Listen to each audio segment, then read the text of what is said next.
Good evening and welcome to this month edition of Lampposts, monthly Zoom conversations on the Bible, on life, and on faith. This is brought to you by Veracity Found, a ministry that seeks to equip the Ugandan church through theological resources and theological research. A few years ago, to be more specific, 6 years ago, one of the famous pastors in Kampala, Uganda, caused an uproar as he banned a number of Bibles, and the reason was that they contained the phrase Holy Ghost. According to him, the Holy Spirit can never and should never be called a ghost. But of course, you might also have been part of conversations where there are grievances being aired because some versions have Bible verses missing that other versions have. And you might have had some have their misgivings concerning, say, the NIV in favor of the NKJV. But you might also be having questions as to how we get the Bible versions we have. Why do we have many Bible versions? And can we trust the one we have? My King James Version or the Message Bible, or even the Passion, for some of you that have come across that, which Bible versions are more trustworthy? What's the philosophy behind the translations that we have? And many more questions like that that you may have. You are in the right place. Today, we will be hosting a very amazing scholar. He will be introducing himself and telling us a bit more about himself, but I am glad to meet him for the first time. It's quite a pleasure to know that he was very much available. I reached out to Dr. Dan Wallace, and I was looking for someone who could help us make sense of some of these questions that we do have. And he was like, I know just the perfect person who will be able to help you make sense of the conversation you seek to have. And so I reached out to Dr. Peter, and he was very, very gracious. This is our first time to meet, which shows you what kind of man that he is, quite humble. But he will tell us a bit more about himself. Welcome all of you. And today, again, as we usually do, we have 1 hour of the doctor presenting to us. And then we have the second half of the conversation, the 1 hour from 8 to 9, where you actually send in your questions via the chat, the Zoom chat. So feel free as the conversation goes on to drop your questions or comments within the chat. And when the first hour is done, we will be able to pose them to Dr. Peter to respond to them. But without much further ado, let me welcome Peter to take us forward. Please feel free to introduce yourself and tell us a few things that you think we should know, and then the floor will be yours. Great. Thank you so much, Joseph. Can you all hear me okay? Okay, great. Yes, we can. It's really a pleasure to be with you all, Joseph. Thank you for the invitation to speak to you on this topic. I teach New Testament at Phoenix Seminary here in Arizona, which is, I suppose, from where you are. We're on the opposite side of the globe. But I teach New Testament. I've been here for about 5 years, and I also co-direct what's called the Text and Canon Institute here. You can learn more about that if you want at textandcanon.org. And what we do there is we try to illuminate the history of the Bible, and especially we do that especially for Christians, to help Christians better understand how we got the Bible. There's lots of misunderstanding about the question. There's sometimes lots of skepticism about it. And misinformation. And so we try to clear that up through responsible scholarship that is aimed, for the most part, at a pretty wide audience. So if you go to our website, you'll find articles that are at multiple levels. We organize them by difficulty, from advanced, intermediate, and then to beginner. So you can even filter the articles by your own knowledge level. So I'd encourage you to check that out, because a lot of what we're going to talk about tonight, we have specific articles on the website dealing with that. Everything from the Old Testament to the New Testament, the question of canon, to what we're going to talk about tonight, which is translation. So a little bit more about me personally, I suppose. I'm married. I've got 6 kids, and I am also a pastor at my church here in town. So all that to say, I stay busy. Life is not boring for me. But I'm excited to talk to you about this topic because it's one I really enjoy. So Joseph asked me to talk with you all a bit about how we get our Bible translations and why there are differences between them. And along the way, we'll probably talk a bit about what makes a good translation or what makes a bad one.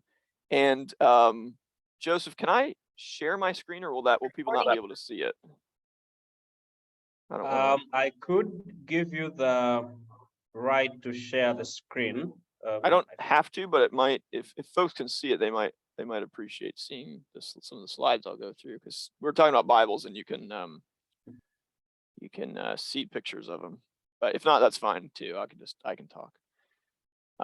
So while you're doing that, let me go ahead and start. So what I want to talk to you about is a bit of the history of the English Bible. Christians have translated the Bible for a long time, going back even before the time of the New Testament.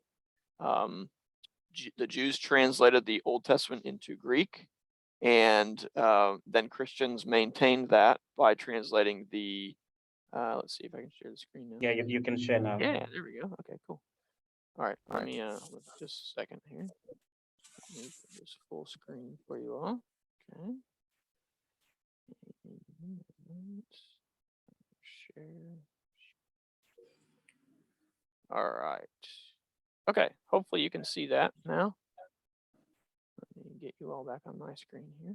Okay, so Christians have translated the Bible from the earliest period, but we shouldn't take this for granted, the fact that Christians want to translate the Bible, because for one thing, there are religions in the world that either don't have access to the original of their holy book to translate from. So in my context, something like the Church of Jesus Christ of Latter-day Saints, or more commonly known as the Mormons, they believe the Book of Mormon was translated from golden tablets that are now lost. They don't have access to them anymore. So if somebody wanted to update the translation of the Book of Mormon, you wouldn't be able to, because there's no original to translate from.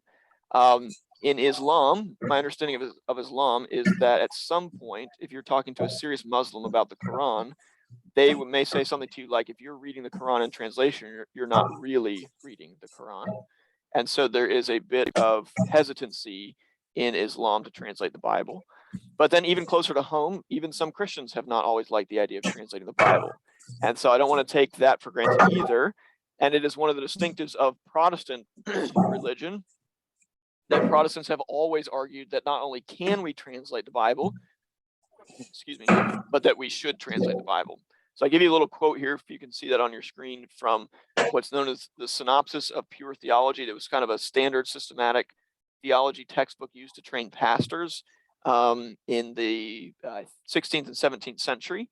And this is just a little snippet from its section on translation. It says, translation is not only permitted and useful, but also entirely necessary, so that it may be, that is the Bible, so that the Bible may be understood, read, and heard by all people. Now, the reason why they put an emphasis on that is because at the time, not everybody in Europe, not all Christians in Europe thought the Bible should be translated, especially on the Roman Catholic side of things. There was a lot of hesitancy to translate the Bible into the language of the people. All right. So, so keep in mind that when we talk about translation, I think oftentimes we today just take it for granted that of course we have Bible translations in our languages. But that's not always been the case. Christians have not always just assumed that we should do that. There has sometimes been nervousness about doing that. All right. So hopefully we won't take it for granted. Let me give you a brief overview of English Bible translation history, and then we'll talk a bit about why there are so many translations today. All right. So when we think about the English Bible, we need to start with a man by the name of John Wycliffe. All right. And he is responsible for, probably not for translating the Bible, but at least for inspiring the first complete translation of the Bible into English in the year 1382. And it is probably translated by some of his early followers. And what's important to note about Wycliffe's translation is that it's not from Greek and Hebrew. It's not from the original languages. He translates into English from Latin. Why? Because Latin at the time in the 14th century is the dominant language that scholars use to write their books. They lecture in Latin. So their students are all learning everything in Latin. And the Bible as they know it is very much in Latin. So very few people in Wycliffe's day in England could have read Greek or Hebrew. All right. right? And so the natural thing to do is to translate it from Latin. And this is not received well. He is strongly opposed, and his Bible is essentially banned in England. And those bans on the English Bible stay in place all the way until our next figure in English, which is William Tyndale in 1526. All right. William Tyndale then is the first person to translate the Bible into English from Greek and Hebrew. All right. He isn't able to finish because Patricia, would you mind muting your mic, please? Sorry. Patricia, sorry. He isn't able to finish his translation because he is arrested by the authorities in Europe and then put in prison for about a year, and then he is killed for his faith. All right, he's very Lutheran at the time, and that's part of the reason why he's killed. He is strangled first, and then they burn him. And the strangling is a sign of respect because he was considered a scholar. So even that was sort of a mercy on the part of the authorities at the time. Okay, but Tyndale is by far the most important figure in the history of the English Bible. In many ways, you could say that Tyndale gives us the English Bible as we know it. By some measures, and it's hard to measure these things exactly, but something near 90% of the King James Bible is the words of Tyndale. All right, he just influences everybody who comes after him. He was really a phenomenal scholar. He is said to have known about 8 languages, and he learns both Greek and Hebrew. He isn't able to finish his Old Testament translation because he's killed before he can finish. But to give you a sense of the man's character and his commitment to putting the Bible in the language of the people, when he is in prison and approaching his death, the last letter that we have from him is a letter to a friend where he asks for essentially 2 things. One is he asked for warmer clothes because winter is coming and he's getting cold in his prison cell. And then the second thing that he asked for is for his Hebrew books so that he can continue his work of translation. So it's a really poignant letter. It's on our website. I encourage you to check it out. You can read a little biography about him there, but his life is incredibly inspiring because even up to the point of death, Tyndale is committed to putting the Bible into English, and he's still working through his Hebrew text to do that. I've also got Luther here on the page, and the reason for that is because Luther is the first to put the Bible into German from the original language, and he's very much the inspiration for Tyndale. There's some debate as to whether the 2 men, Tyndale and Luther, ever met. I've been told recently that by a church historian that he thinks, yeah, they probably did actually meet in person. But either way, to give you a sense of the influence of Luther on Tyndale, when Tyndale comes to translate the book of Romans, he puts a preface in front of it to explain the letter to his readers.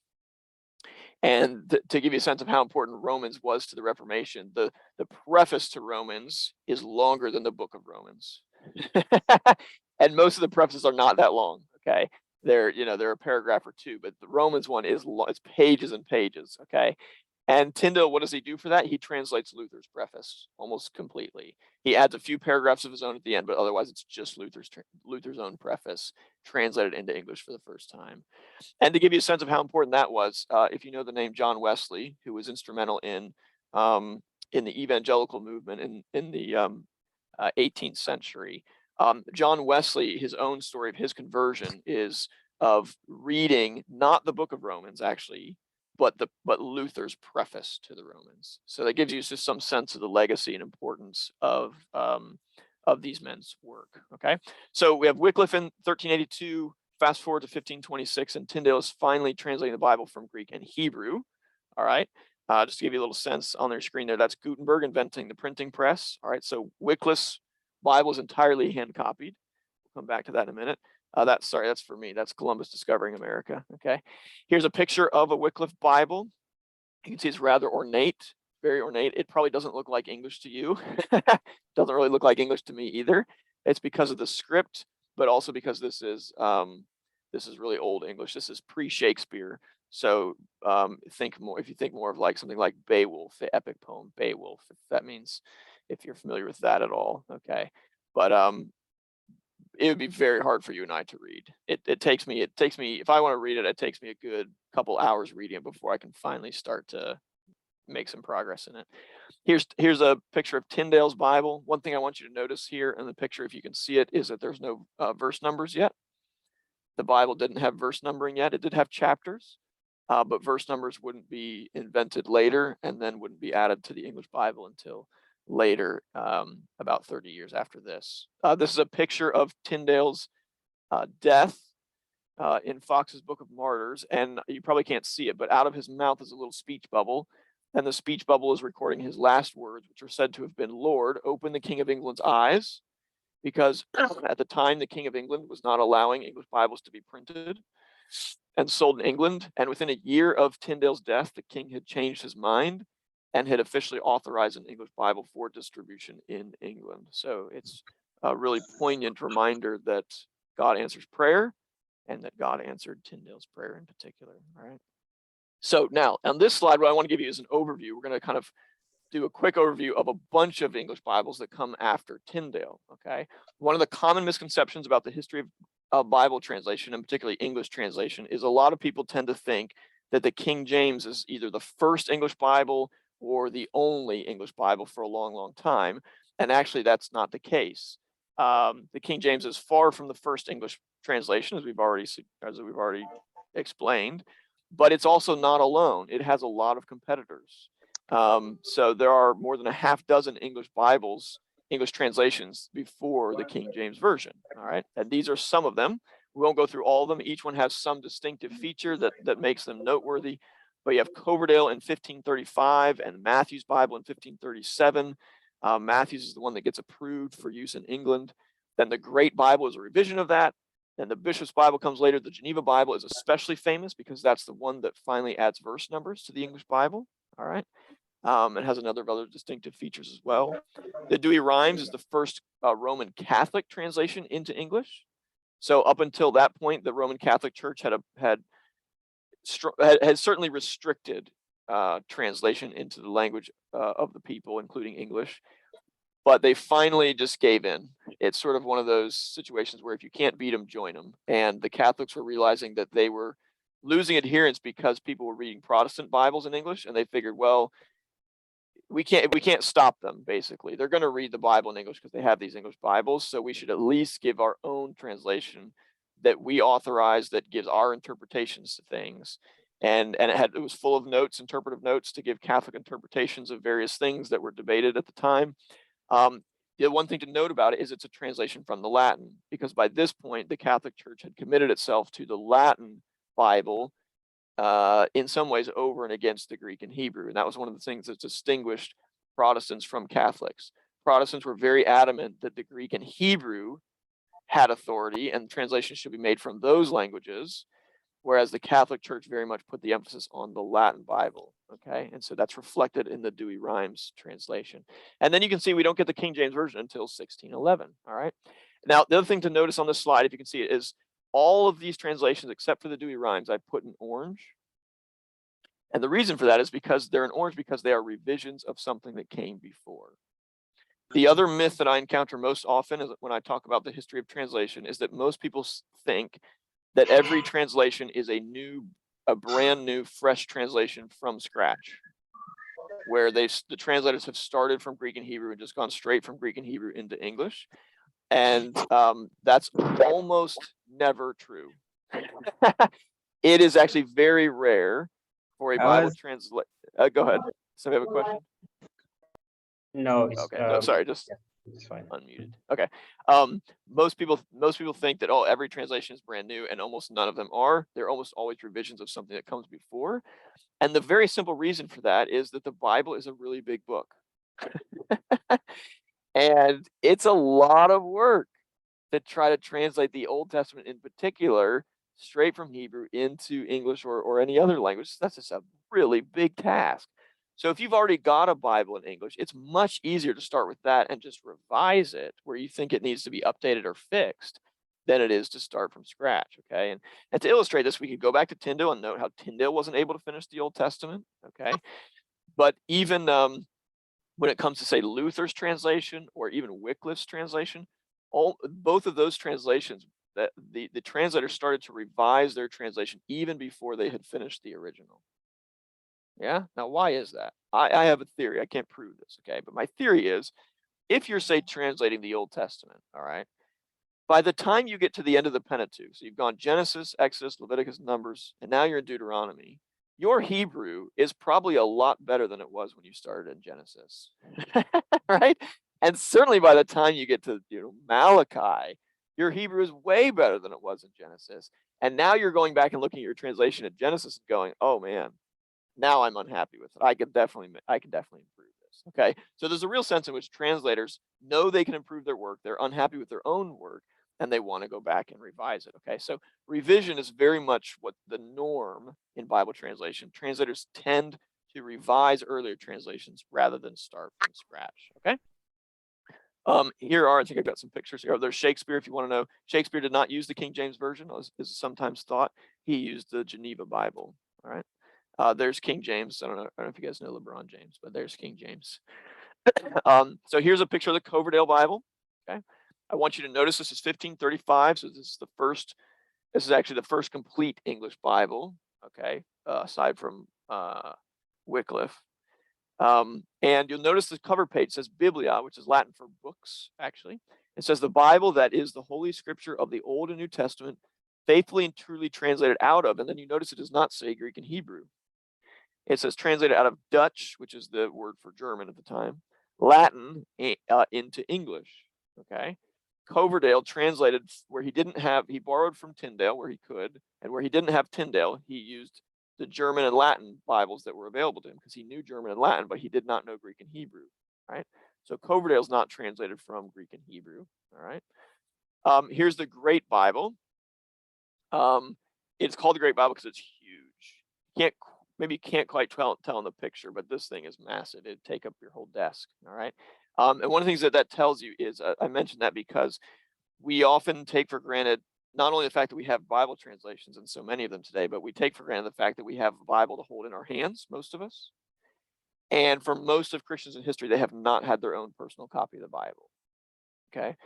The Great Bible is great. It's huge because it would have sat on the lectern at the front of a church. And if you wanted to read the Bible, you would have come to your local church and read their copy of the Bible. You wouldn't have probably had a copy of the Bible at home.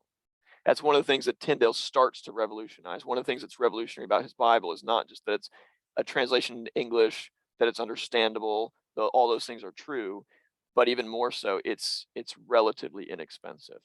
Okay, it's affordable for the first time, whereas something like a Wycliffe Bible was very, very expensive. Okay, here's the Geneva Bible, and I've zoomed in here so you can see two novel features or two important features of the Geneva Bible. One is verse numbers that I mentioned. It's the first English Bible, complete English Bible to have verse numbers. Okay. One thing you should know about verse numbers is that in the Old Testament, those verse numbers go all the way back to medieval Hebrew scribes. And so the verse numbering tends to be pretty good in terms of matching the sense of the text. On the New Testament side of things, however, it's different. Those verses were invented by a man named Robert Stephanus, who was a French printer, Bible printer, book printer. And he invented them not so much to match up with the sense of the text, but to match up with the Latin, which he had in a separate column. So he printed a Bible. He had Greek in one column and Latin in another column, and he wanted to keep the two together on the page. And so he divided it into verses so you could cross-reference, okay? So that's why sometimes you're reading in the New Testament and you go, oh, this seems like an odd place to break the verse. And that's because it probably is, okay? Verse numbers are wonderful because they allow us to communicate much more clearly and efficiently about the Bible. I can say to you, don't you love John 3:16? And you probably all know immediately what I'm talking about, right? I could just say the reference and you know what that refers to. You couldn't have said that before Robert Stephanus added verse numbers because they didn't exist, right? But of course, one of the downsides of verses is they teach us to read the Bible in isolation. We read a little verse completely detached from its context, right? Or we share verses with friends and completely forget what's been said right before it or right after that. And it can lead to misinterpretation, all right? Which then brings us to the second really important feature of the Geneva Bible, and that is it had study notes. All through the text, it had notes. So here's a famous note, for example, in the book of Exodus, where the Geneva Bible is explaining why the Hebrew midwives lied to the Egyptians, okay? And it is saying that it's sort of giving them a pass on this and saying, they shouldn't have not told the truth, but they disobeyed a bad law, and so that's okay. And I bring that up because that's one of the things that got the Geneva Bible in trouble. The Geneva Bible is very, very popular. It was not translated in England. It was translated in Geneva, which is why it's called that. And it was translated there because Protestants at that point in English history had been forced to leave England because of persecution from Roman Catholics at the time. Okay, so this is the time of Queen Mary, otherwise known as Bloody Mary. Okay, so they translate the Bible away from their home country, but they smuggle it into England, and it's very, very popular. Okay, partly because of these study notes. It helps people understand the Bible. Right? Keep in mind, most people at this time have never read the Bible on their own. They've heard it, at best, they've heard it preached in church, and they've maybe had some prayer books, and they've gone to things like passion plays where they've heard parts of the Bible, but they've never been able to sit down and read the book of Romans on their own. Okay, and they need some help. And that's what the translators of the Geneva Bible know. They know they need some help. So that's what the study notes are designed to do. But that gets the Geneva Bible into trouble with the Queen, and well, actually this time with the King. So we're still in the time of King James.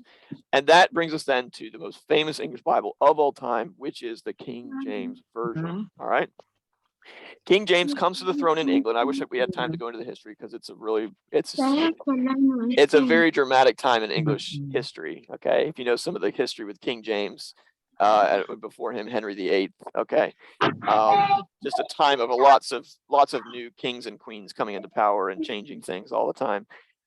But King James becomes king. He's from Scotland. He comes and becomes the King of England, and he's Presbyterian himself, but he has a bit of a problem on his hands. In England, there are two Christian factions that do not get along. One is the High Church Anglicans, and the other is the more low church Puritans. Excuse me, Brenda, could you please mute your mic? Sorry. That's all right. And so you have the Puritans on the one side that want to purify the Church of England of the parts of it that they consider to be too Roman Catholic. All right. And on the other hand, you have the High Church Anglicans who want to leave things essentially as they are. King James wants to try to get these two. He knows if he can't get these two groups to get along, it's going to be trouble for his reign. Okay. And he's quite astute theologian himself. He'd written theological books himself. He was well read and knew theology quite well. Okay. So he could debate with these folks. So he brings them together at a meeting, at a conference, and tries to get the two sides to agree to some things. And the long and short is they don't really agree to anything, except one thing. Toward the end of the meeting, someone proposes that we should produce a new English Bible. All right. Because King James didn't like the Geneva Bible because of its notes. All right.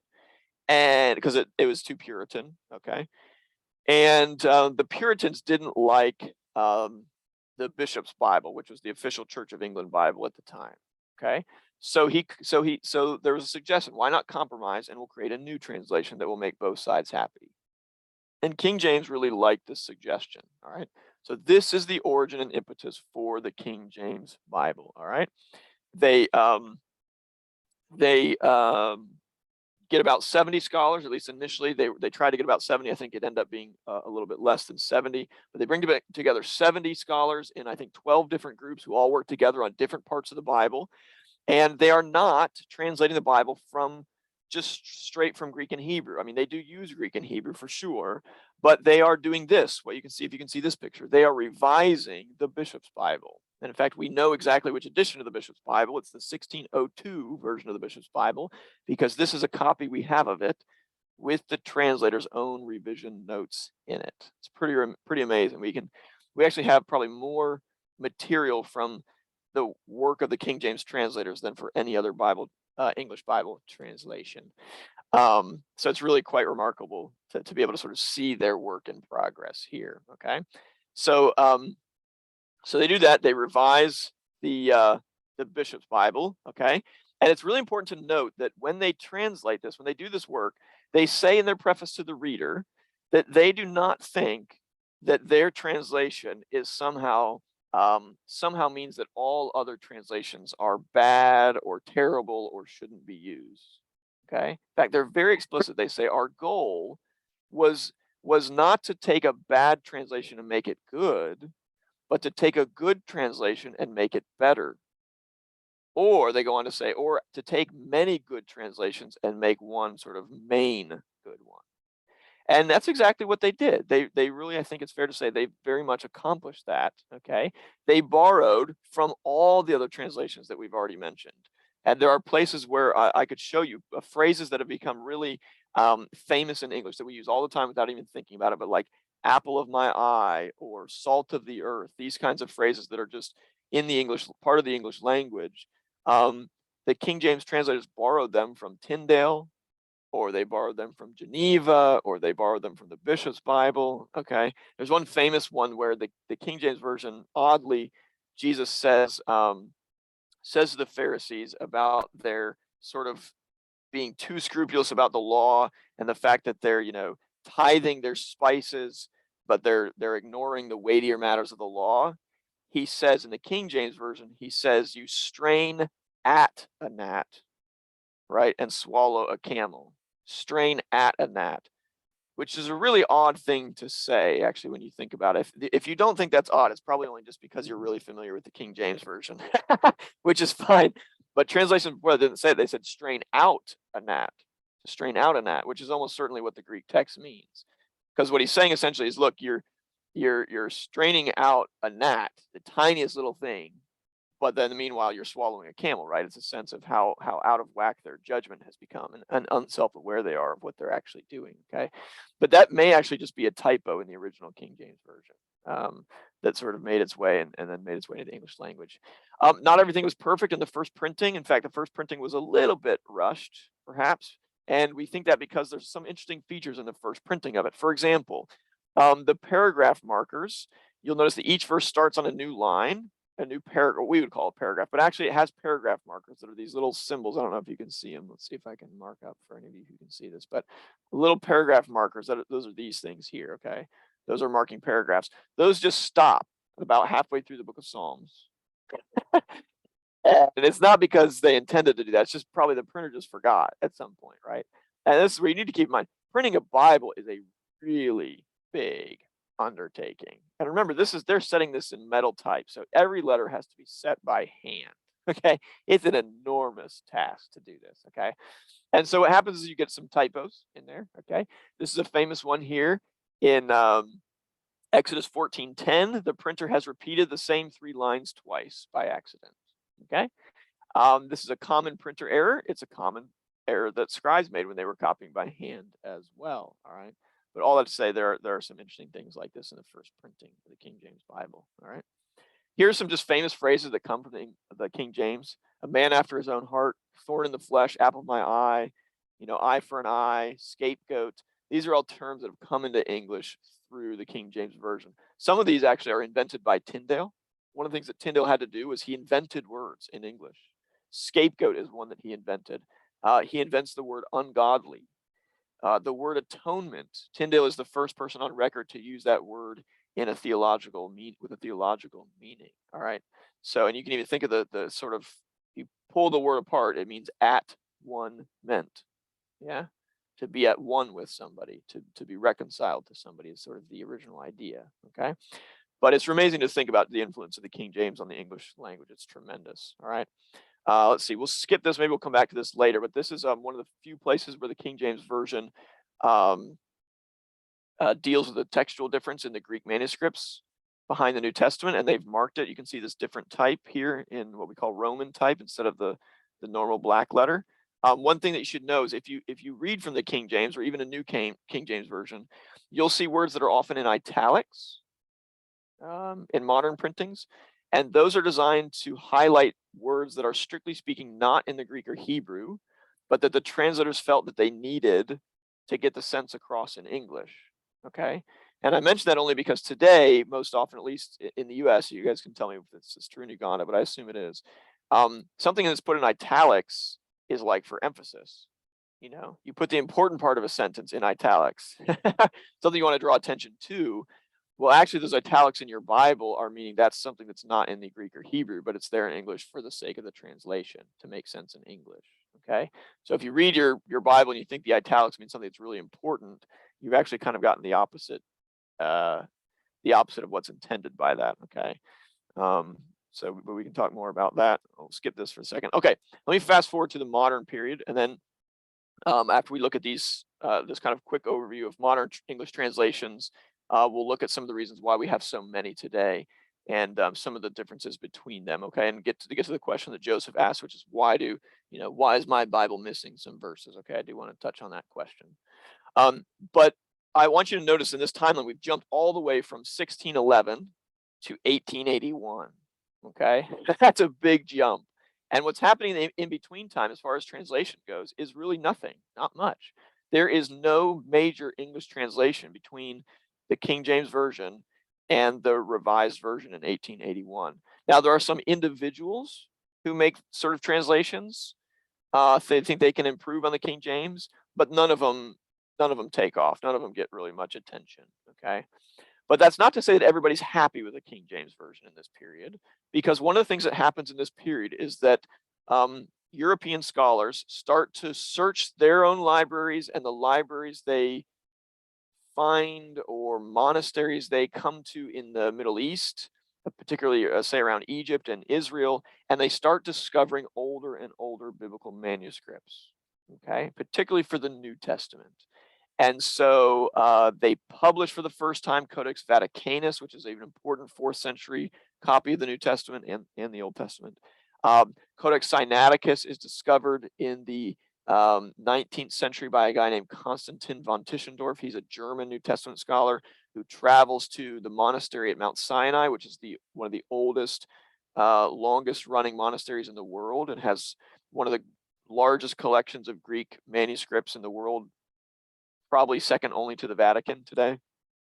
And he discovers, quote unquote, because I mean the monastery knew about it, but he discovers it and manages to take the manuscript from the monastery and publishes it. And it's a 4th century manuscript, complete copy of the New Testament, and it starts to really change our view of what the original text of the Greek New Testament looks like.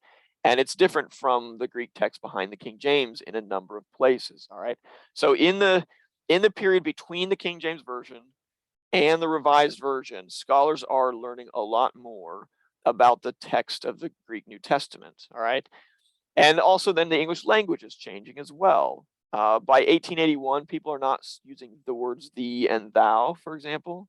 They're not saying things like God loveth us, right? They're just saying God loves us. And so there's a desire to update the English Bible based on these new manuscript evidence, but also based on changes to the English language and just places where they thought the translators got it wrong in 1611. All right. And so after 10 years of work, the Revised Version is published in 1881. The Old Testament part of it is published in 1885. The American Standard Version, which is the Americanized version of it, is published in 1901. And it's a big, big deal. All right. It's a big deal because people have only had one English Bible for hundreds of years at this point. And keep in mind, this doesn't just mean one English Bible in England or the United Kingdom.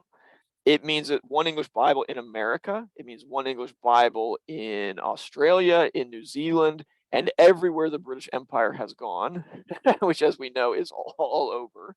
And so it means really anywhere people are speaking English, the English language, and reading the Bible in English, they are reading the same Bible. Yeah. And so the King James Version is in many ways a unifying force.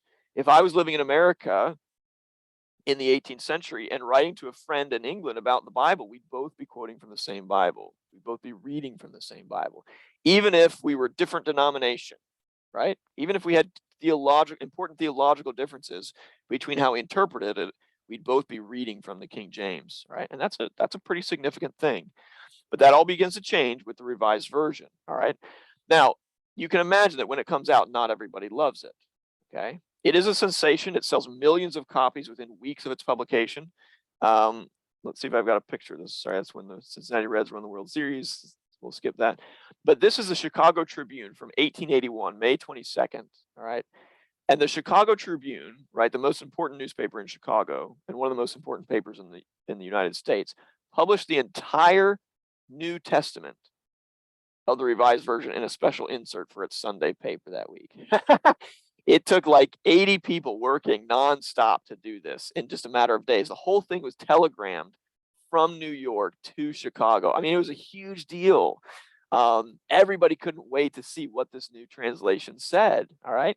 Because all the people had known up until that point was the King James Version. All right. Now, what that does is significantly, even though there are people who criticize it and people say the Revised Version is not good, Charles Spurgeon, for example, famously says he likes it for its scholarship, but he hopes nobody ever preaches from it because the English language that's in it just sounds terrible, right? And you can't, yeah, how can you change the Bible that everybody's known? You can't, right? You can't. So it was in some ways doomed to failure, although it sold lots of copies.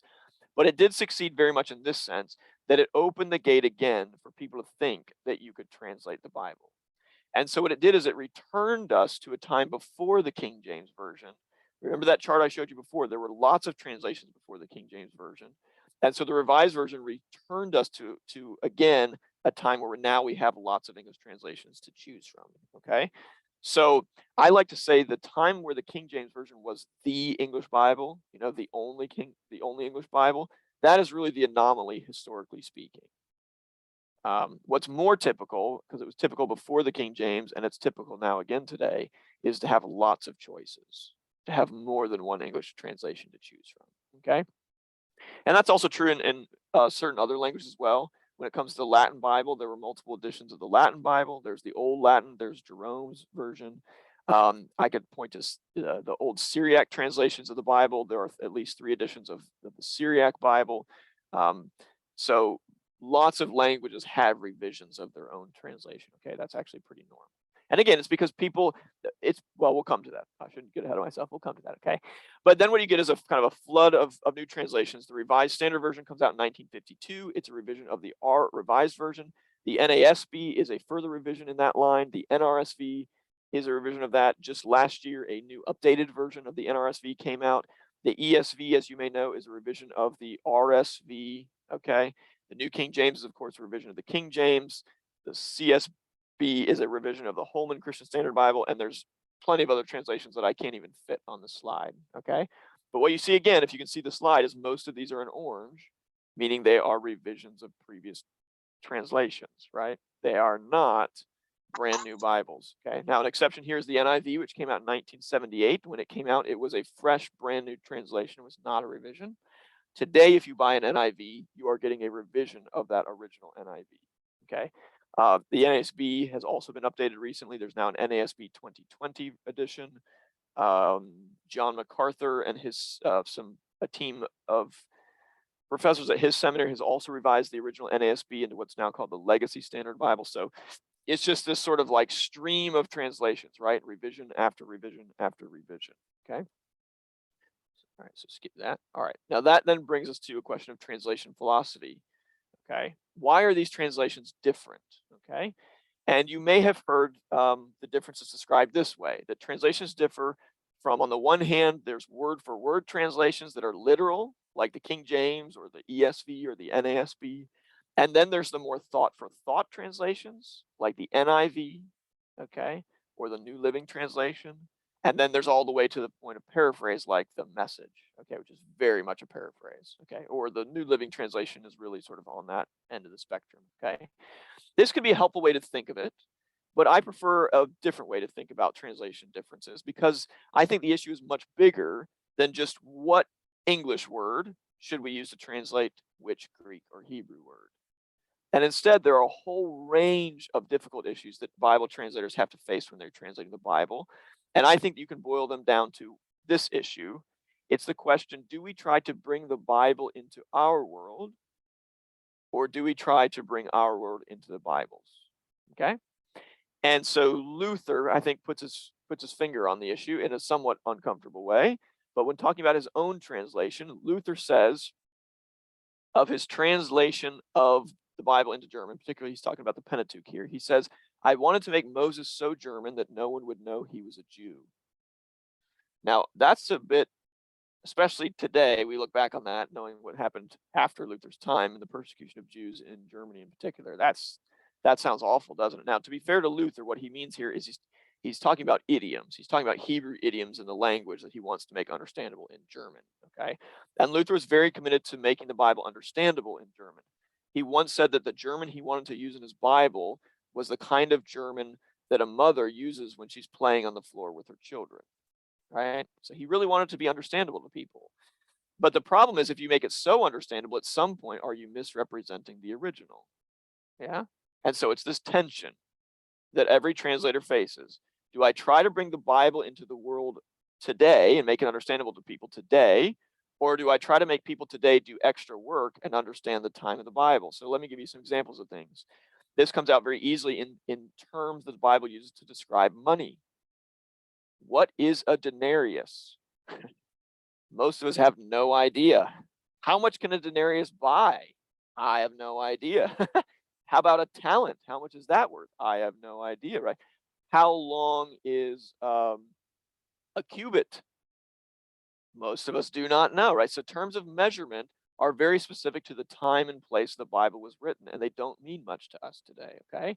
So something like a paraphrase is one way to solve that problem. When you're dealing with like the parables of Jesus, you might say something like, you know, the vineyard owner who goes out and hires workers for his vineyard, he agrees to pay them a day's wage. Well, that's not what the Greek says. It doesn't say a day's wage, it says a denarius. But a denarius doesn't mean anything. So a translator has to decide, do I use the word denarius and then make the Bible reader do some extra work to figure out what that means? Or do I do the work for the Bible reader and just say a day's wage, because that's our best guess at how much a denarius was worth at the time of Jesus? Are you with me? One other way this comes out is there's the Living Bible, which gave way to the New Living Translation eventually. And some of the parables of Jesus use actual money in American dollars. So say things like, you know, this, when it comes to the unforgiving servant in Matthew 18, I forget his exact number, but it's something like the servant owed his master $10,000. Okay. Well, back in the 1970s, $10,000 was probably was a lot more than it is today. And then also $10,000 doesn't really work in England because they don't use dollars, right? It's not going to work in New Zealand. It's not going to work in Uganda, right? So by trying to bring the Bible into the world, into our world today, the Living Bible brings it so much into our world that now it doesn't work in other places outside the United States. You see. So these are the tension that Bible translators face. Other things I could give you, that terms that translators have to wrestle with, there's things like, what is a kinsman redeemer? What is a Leviathan? Okay. These kinds of things from the Old Testament that these aren't things that we are familiar with today. And so a translator has to decide what to do with those. Okay. So if you want to think about the translations we've mentioned on a spectrum, if you can see on your screen, that's my just rough attempt to put them on a spectrum if you want to use the word for word to paraphrase.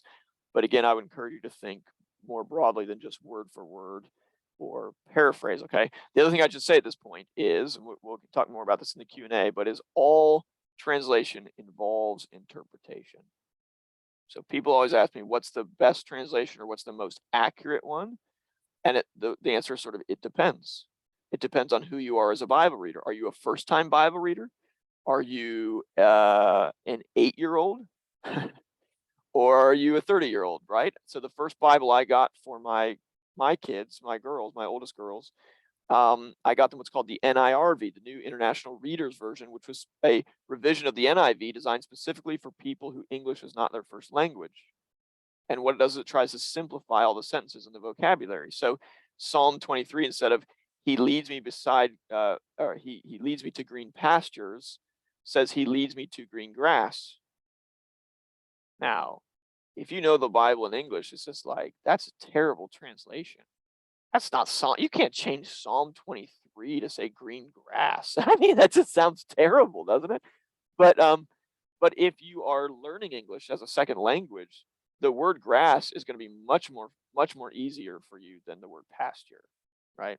You've probably learned the word grass, but you've probably not learned the word pasture.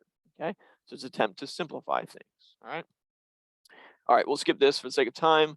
Let's jump to the question, why are there so many, and what are some of the things that differentiate them from each other? Okay, here are some main reasons for new translations, and we'll look at each one of these in a little detail. Okay, the first is one we've already hinted at, and that is textual changes in the Greek and Hebrew.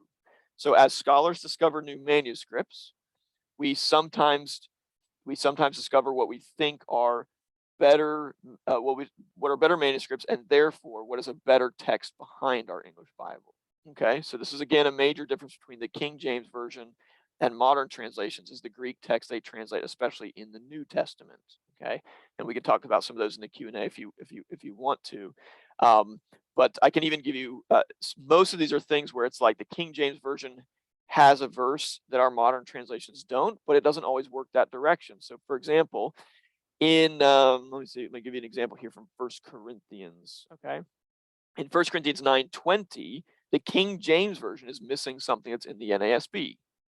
The NASB says, Paul says, to the Jews I became a Jew so that I might win Jews. To those who are under the law, as under the law, though not being myself under the law, Paul qualifies, so that I might win those who are under the law. And that qualification, though not being myself under the law, is not in the King James Version. Why?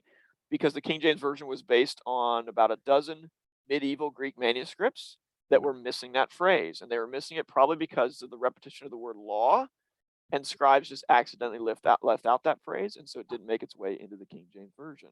Today we've discovered earlier manuscripts, and so we've discovered manuscripts that have that phrase in them, and scholars think, no, that's probably originally what Paul wrote. Okay, so the discovery of new manuscripts can affect our English translations and be a cause for translators wanting to update their work.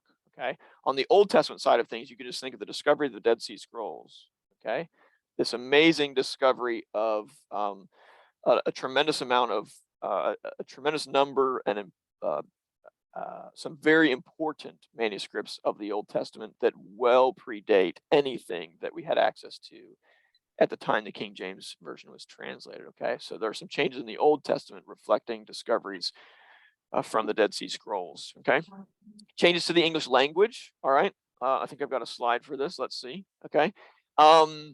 I don't know about in Uganda, but in the United States, to say in 2 Corinthians, for Paul to say, once I was stoned, means that Paul was high on marijuana.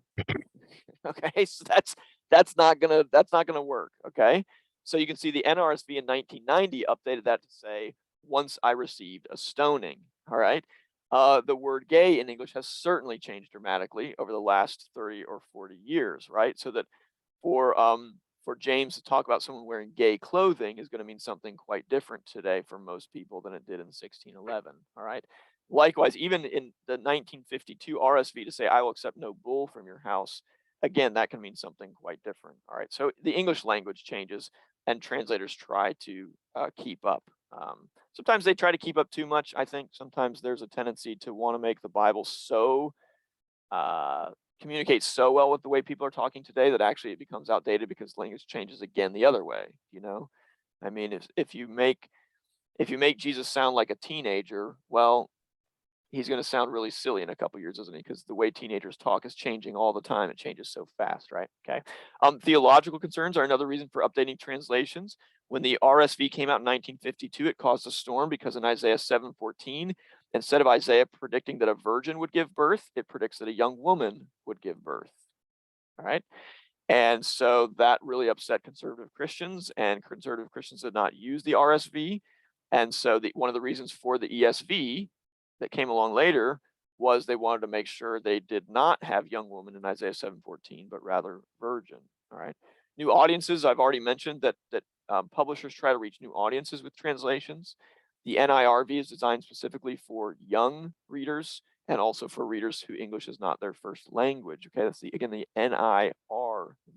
Okay, which is not nearly as well known as the NIV. Okay, but they try to reach new audiences. And then lastly, new translations come along because of money. Okay, the short answer to why we have so many translations is because Bibles sell. If none of us bought new translations, publishers would stop publishing them. If every new translation that came out lost money for the publishers, they would quit doing them, right? But if you can make a good enough translation, it will sell. It can make quite a bit of money. Now, I'm not saying that publishers are greedy, okay? But there's also the element that they can save money by having their own translation, because if you look at the front of your English Bible, all right, before you get to Genesis, before you even get to the table of contents, usually there's a copyright page. I'm sure you've never read it. It's not the most exciting part of the Bible. Of course, it's not really even part of the Bible, but on that copyright page, there's almost always a description that says something like, you are free to quote up to, and then usually it's something between 200 to 500 verses without permission. But once you quote beyond 200 to 500 verses, you need to request permission from the publisher to do that. Okay. Now, for most of us, that's not a problem. You're sending verses to people in a text message or in an email, or maybe it's at your church, you're printing something out and it's not that big of a deal. But if you're a publisher and you're printing Bible study resources all the time, the chances that you're going to be quoting more than 200 verses of a translation, they're very high. And what that means is once you've done that, you're starting to have to pay royalties to the owner of that translation. And that means it's cutting into your profits. So lots of big Christian publishing houses like to own their own translation so they can quote it as much as they want and not have to pay royalties to anybody else. Okay. So if you think about it, the NIV the copyright is owned or shared with Zondervan, which is a big evangelical publisher. The Holman Christian Standard Bible, now the Christian Standard Bible, is owned by Broadman and Holman, which is a big Southern Baptist publisher. The ESV is owned by Crossway. The Living Translation, the New Living Translation, is owned by Tyndale Publishers, Tyndale House Publishers. Let's see, which one am I missing? Well, but even something like John MacArthur, wanting to have the Legacy Standard Bible, he now he can say he owns the copyright to that, and they can basically use it however they want. All right. So, another way you could say this is maybe not just money, but control. Okay. It gives them control over it. All right. All right. I'm going to leave for the Q&A where you can ask me more about particular changes in Bibles. And if you want, we can talk more about some of those missing verses in the King James Version. But the last thing I do want to leave you with is the most important translation is the one that you read. Right. I'm happy to talk about which translation I recommend. Personally, I use the English Standard Version. Okay. And you can ask me why. But at the end of the day, the best translation is one you actually read. Because the worst translation is the one that just sits on your shelf and never gets read. And the reality is we are blessed with an abundance of really good English translations today. They're not all good. Joseph mentioned the Passion Translation. I would give a double thumbs down to that and say, spare yourself that translation. It's really bad for a number of reasons. But the NIV, the ESV, the NASB, these are all really good translations, and you will be well served if you read them well. If you're doing Bible study, I always recommend that you use multiple translations and compare them. So take something on the literal side, like the NIV, and read it alongside a New Living Translation or an NIV, and pay attention to the differences, because those may be significant interpretive issues that you're seeing between them. Okay. All right. I'm going to leave it there, I think, and open it up to questions if that's okay, Joseph. That's very okay. That was very helpful and illuminating. Thank you so much for that. Maybe to just start off from where you stopped, because that was actually the very first question that was sent in our chat. Of course, you mentioned that the very best Bible version is the one we read, and Yes. yeah, that's helpful. But you also mentioned that the Passion should be one of those we put quite far, and I would suspect. Now, what would you say about a version like? Is it even a translation? The New World Translation, the Jehovah's Witness Bible, or are there Bible versions that we should definitely keep away from, and are there some that are better than the others? Yeah, that's a good question. The way I would say it probably is any mainstream evangelical translation is going to be very good. So the New World Translation is a good example of one that's not evangelical. It's Jehovah's Witness, and it means it has some of their very particular, well, let's just call them what they are, heresies reflected in the translation, right? Now, I haven't looked at it in detail. I'm familiar with the one in John chapter 1, which is kind of the main one. I don't know that there's actually a tremendous more than that one, but that's kind of a big one. When you change the deity of Christ in John chapter 1, that's kind of a big deal. So I just say avoid that altogether. If you're say witnessing to a Jehovah's Witness and they bring you the New World Translation, you should actually still be able to get to very good theology from even their translation, and that can be a strategy on your part to say, let's use your translation, and I can show you how some of the things that you're saying you believe aren't actually what the Bible teaches. That could be a helpful strategy. Or in the best case scenario, they're willing to read a different translation, and that might help them. So yeah, good question. Yeah. So just to be sure, NIV, ESV, and KJV, NLT, Yep, all good. you know, yeah, all good. And Now that's so not to, and someone that's, asked, go ahead. sorry, that's not to say, Joseph, that I agree with every translation decision and all those, I mean, one of the realities of being a New Testament professor is that I have complaints about every translation. I mean, it's why I teach my students Greek, is because I want them to be able to work out of the original and to be able to know where is my translation interpreting more than it should, or doing the interpreting for me, and where do I think maybe it's made a wrong interpretation. So I use the ESV, I love the ESV, but there are places where I think, the ESV could have done better here. Okay, so no translation is perfect, all right, but the ones we've already mentioned are really, really good. Yeah. Okay. So two questions that are sort of similar. One of them concerns the canon. How do we get the canon that we do have? Because some Bibles have more books and others have fewer. So how do we get to, or what led to that? But secondly, how the Bible books are arranged. Who decided that? Yeah, okay, those are two great questions. All right, first thing I'm going to say is on the question of canon, that's a huge topic, but I'm going to put in the chat a great article by my co-director here at the Institute that's particularly on why Catholic Bibles have different books than Protestant Bibles, okay? And it's a really nice, accessible introduction to that question for you, okay? But let me see if I can tackle that as quickly as possible. There's no way to do it really quickly, okay? Because it's a huge topic. In our book, we have a whole section on this, okay? But the short version is this, okay? I think with the Old Testament, okay, Christians adopted the books that the Jews used. Okay, that's the short version. Okay, Christians adopted the book that the Jews used. Okay, and particularly Protestants. As Protestants, what we point to is we say we accept the books of the Old Testament that we can prove that the Jews used. What makes the Roman Catholic Bible different is they have a second criterion that they use where they say, but we also adopt books that early Christians used as well and accepted. So that's where you get what we call the deuterocanonical books, okay? Or sometimes we call them the apocryphal books, okay? One thing you should probably know is that those apocryphal books were printed in Protestant Bibles up until about the 19th century. So if you use a King James today, okay, and you buy a King James Bible today, it will almost certainly not have the Apocrypha in it. If you had bought a King James Bible in 1611, it would have had the Apocrypha in it, for sure, okay? Now, it would have been labeled as the Apocrypha, and it would have been in kind of its own section of the Bible, squeezed between the Old Testament and the New Testament, all right? But it would have definitely been there. The Geneva Bible is a good example that shows the typical standard Protestant view of the Apocrypha at the time.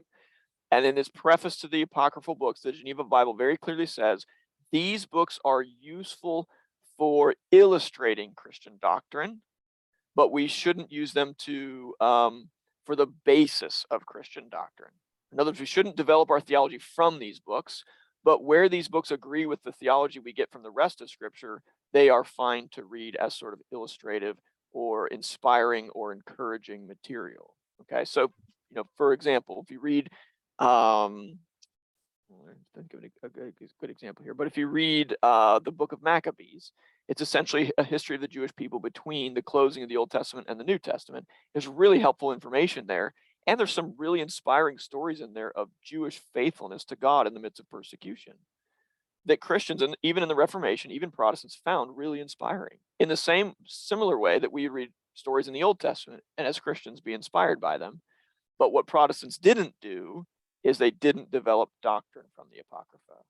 And where that became an issue in the Protestant Reformation was on questions like purgatory, okay, or penance, okay. These were issues where Catholics would point to things in the Apocrypha and say, these are our proof texts for those doctrines. And Protestants would say, no, we don't accept those books for deciding doctrine, okay? All right, so that's a short version on the Old Testament. When it comes to the New Testament, it takes time, okay? It's a process of recognizing which books are inspired by God, But I think the most important criterion that the early church used to decide which books went in the New Testament were, did a book have apostolic authority with it? Okay. Not was it written by an apostle, because they did not believe that, say, Mark's gospel was written by an apostle. It's written by Mark, who's not an apostle, but they believed that Peter was behind Mark's account. And so it has apostolic authority from that. In the case of Luke's gospel, Luke's also not an apostle, but he is a close associate with Paul. We know he travels with Paul extensively in the book of Acts. And so the feeling is that Luke's gospel, his account, has essentially Paul's sort of apostolic authority attached to it. Okay. And so that's how they try to do it. When it comes to, there were certain books that they really, really liked in the early church that are probably unfamiliar to most of us, but something like the Shepherd of Hermas, which is a kind of curious book. Frankly, I'm glad they didn't put it in the Bible. But they really liked it in the early church. They read it a lot, they copied it, but they're pretty clear. The accounts we have of the Shepherd of Hermas is that but we know who wrote this book, and it's written too late to have been written by an apostle. So even though they really liked the book, they didn't accept it for that reason. They rejected it because they said it doesn't have apostolic authority. Okay. So the same thing when it comes to the so-called apocryphal gospels, like the Gospel of Thomas, or there's a Gospel of Peter that we have fragments of, infancy Gospels of Thomas, lots of different apocryphal gospels. Christians did not believe any of those were written by apostles. And so they had good reason for rejecting them. Okay. There's a lot more we could say about the canon, but I'll leave it there, Joseph, because. Yeah. So the second question concerned the arrangement of the books in the Bible. That's right. Okay. Okay, this is a good question, actually. All right. I'll limit myself to the New Testament because I'm more familiar with that side. Okay. My colleague John Mead could tell you a lot more about the Old Testament order of books. But on the New Testament side, the short answer is that our precise order of books goes back to a guy named Erasmus in the 16th century, who publishes the first printed Greek New Testament. Okay.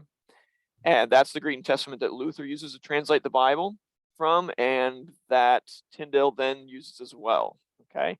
And so some of the ordering of books, particularly the placement of Hebrews, is thanks to Erasmus. Okay. But we do have different orderings in our manuscripts. Probably the most common difference from our ordering is that most manuscripts that have, say, Gospels, Paul's letters, and the other letters in the New Testament put James through Jude before Paul's letters. So the order then would be our order of the Gospels, followed by Acts, then James, okay, then 1st and 2nd Peter, then 1st, 2nd, and 3rd John, then Jude, and then Romans. Okay. And there's actually some sense to that ordering, in that if you think that even Paul himself in the book of Galatians calls Peter and James the pillar apostles, right?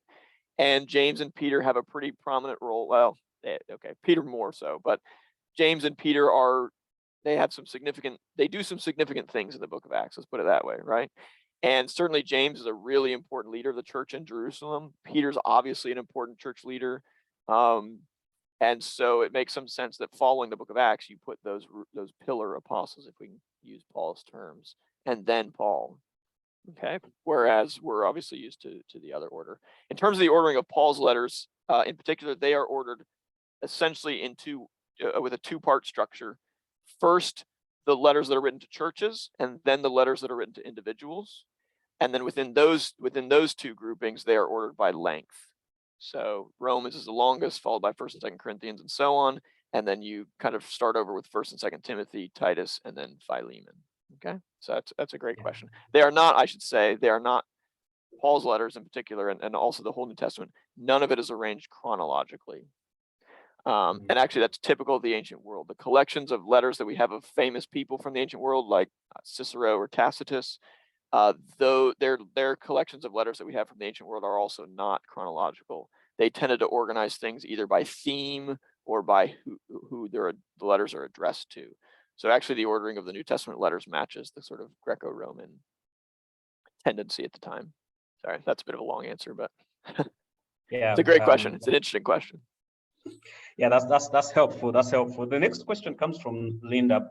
So she does ask about our local translations as well as to whether they come from the original manuscripts or from the English translations. Maybe I could speak to that. Sure. Yeah. I think most of our versions here are actually from English. They are not from Greek or Hebrew, and of course that's the downside to the fact that we are yet to develop our own team and people that are quite fluent in Greek or Hebrew. We haven't yet returned to the sources in that regard, and maybe that could be an encouragement for any of us that is tuning in to actually go ahead and study biblical Hebrew and study Aramaic and study Greek to see if we could participate in translating God's word into our own languages right from the original languages. But maybe, Dr. Peter, you could speak to the advantages of actually going back at the fontes, to the sources, so to speak, in translating Bibles, rather than using the existing English versions to actually translate to other languages.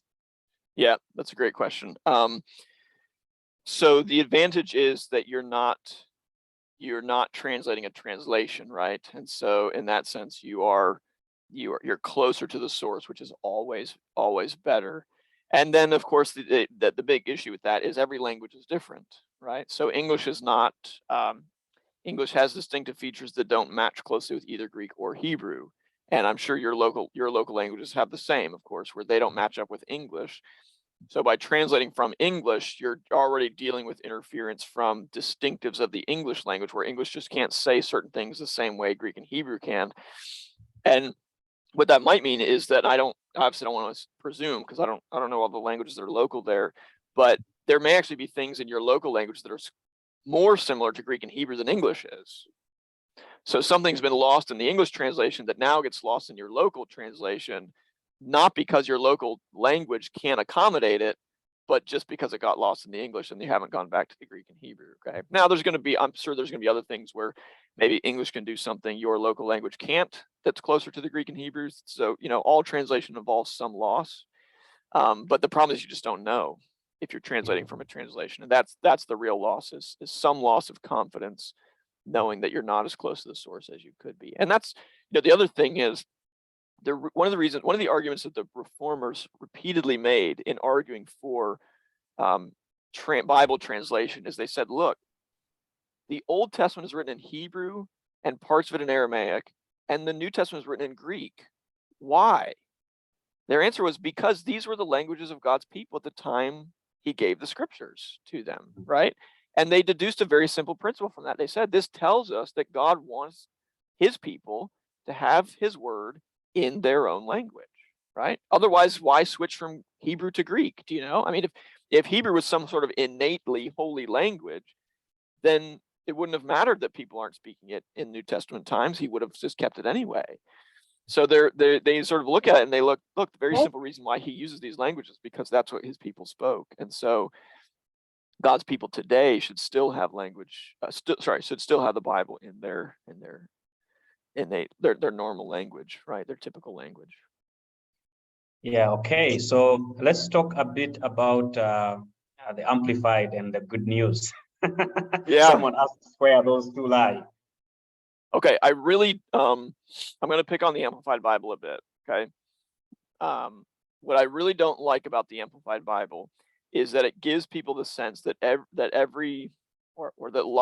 if you don't know what the Amplified Bible does, is it kind of gives you like 4 or 5 different words sometimes for every Greek and Hebrew word, okay? So instead of saying like, the love of God, it might say like the love or affection or heart's desire, something like this, okay?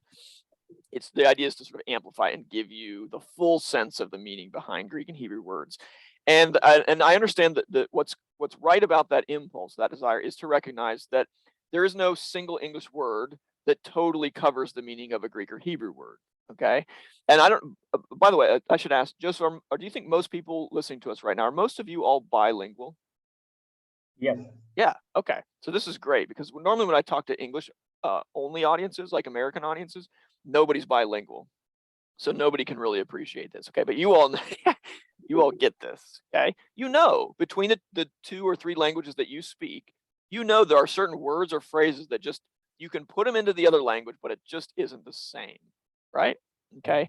And so what's right about the Amplified Bible is it's sort of recognizing that fact that there are terms and phrases in Greek and Hebrew that you simply just can't capture in a single English word or phrase. Okay.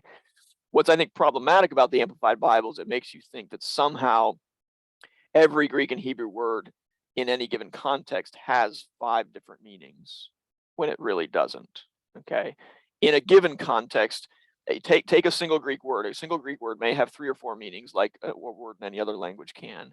But in a particular context, that word is probably going to mean one of those things, not all 4 of those things, right? If I can take a silly example, but our English word trunk refers to something different if I'm talking about a tree than if I'm talking about a car. And in the US, some people use the word trunks to refer to what we swim in. They call swim trunks, right? Okay. When I lived in England, the word trunk was not what they used for the back of the car where you put stuff. That was called the boot, right? Okay. So but the point is the English word trunk has multiple different meanings. If I were to try to say, well, when it's used in any given context, it means all of those things, that would be crazy. It doesn't mean all of those things in any given context. It means one of those things, right? And the context is what narrows the meaning for us. So I really am not a huge fan of the Amplified Bible. All right, sorry. If you love it, I apologize. And then what was the other one you asked about, Joseph? Good news. Good news. That's a paraphrase? No, well, is it a paraphrase? The Good News Bible. Like the Living Bible. Yes. Yes. Okay. Yes. Okay. All right. I talk about this a bit in our book. Okay. There's a fun history behind the Living Bible. Okay. So as I understand it, the Living Bible was like really popular in the U.S. in like the 70s.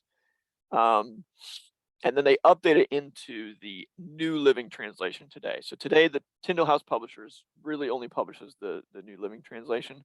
But the Living Bible was designed by the guy who founded Tyndale House Publishers. And what he was doing is he was doing devotions with his kids at night from, I believe, the Revised Version. I think that's right. I think it was the Revised Version he was using at that time. He wasn't using the King James, but it still had some these and thous in it, and still had some language that was really hard for his kids to understand in like the 70s or whatever it was. So what he would do is on his train ride home, he worked in downtown Chicago and he lived in the suburbs. He would take the train in and out of work. And on the train, on the way home, he would take the Revised Version and put it into a paraphrase for his kids to help them understand what it was actually saying. Okay. And so he started doing this, and apparently, I don't know exactly what steps he took from there, but he published it, and it became really popular. And so eventually, then he of course did the whole Bible. Okay. And so for that purpose, if you think of it for that as like a way to help your kids understand the hard language of the Revised Version, it's pretty great. The problem is it is a paraphrase, and it's his paraphrase from English. I don't think he knew Greek or Hebrew. And so I think it's not really needed anymore because the Revised Version is not most people's translation. So we have translations that are more up-to-date English anyway, so we don't really need it for that.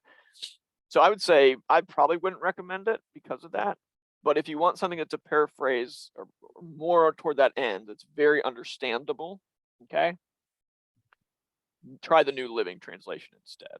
I would recommend that over the Living Bible, okay?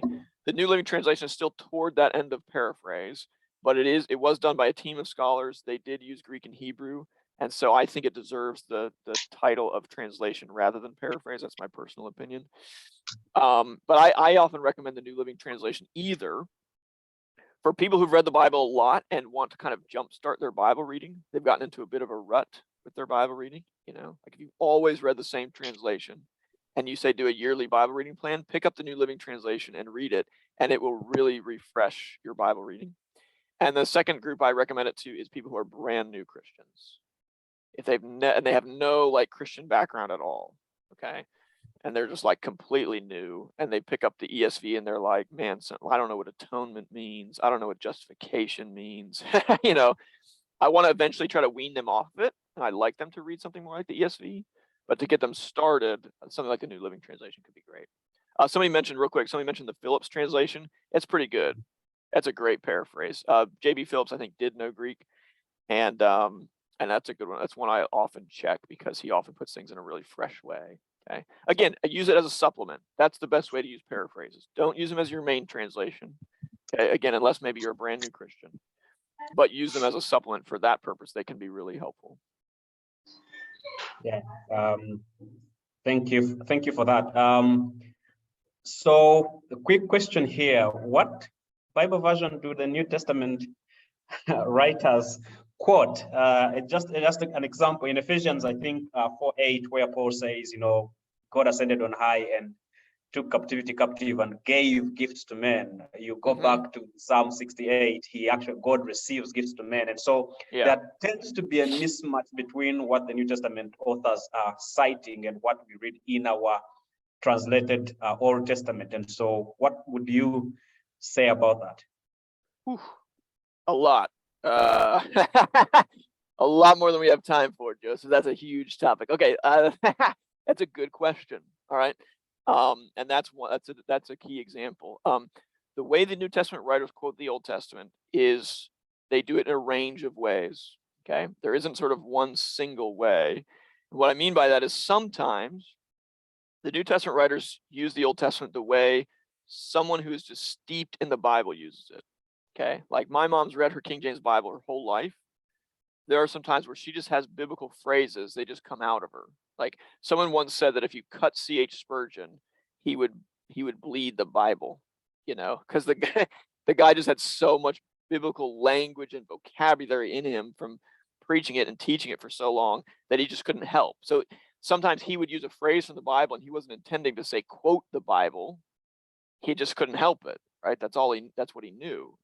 And so sometimes we need to give the New Testament writers freedom. I think that sometimes they just use phrasing from the Old Testament because that's what they're so familiar with, and that's totally fine. They don't mean to sort of bring the entire context of the Old Testament into there or anything. It's just they're using that language because it's so familiar. Other times I think there are differences between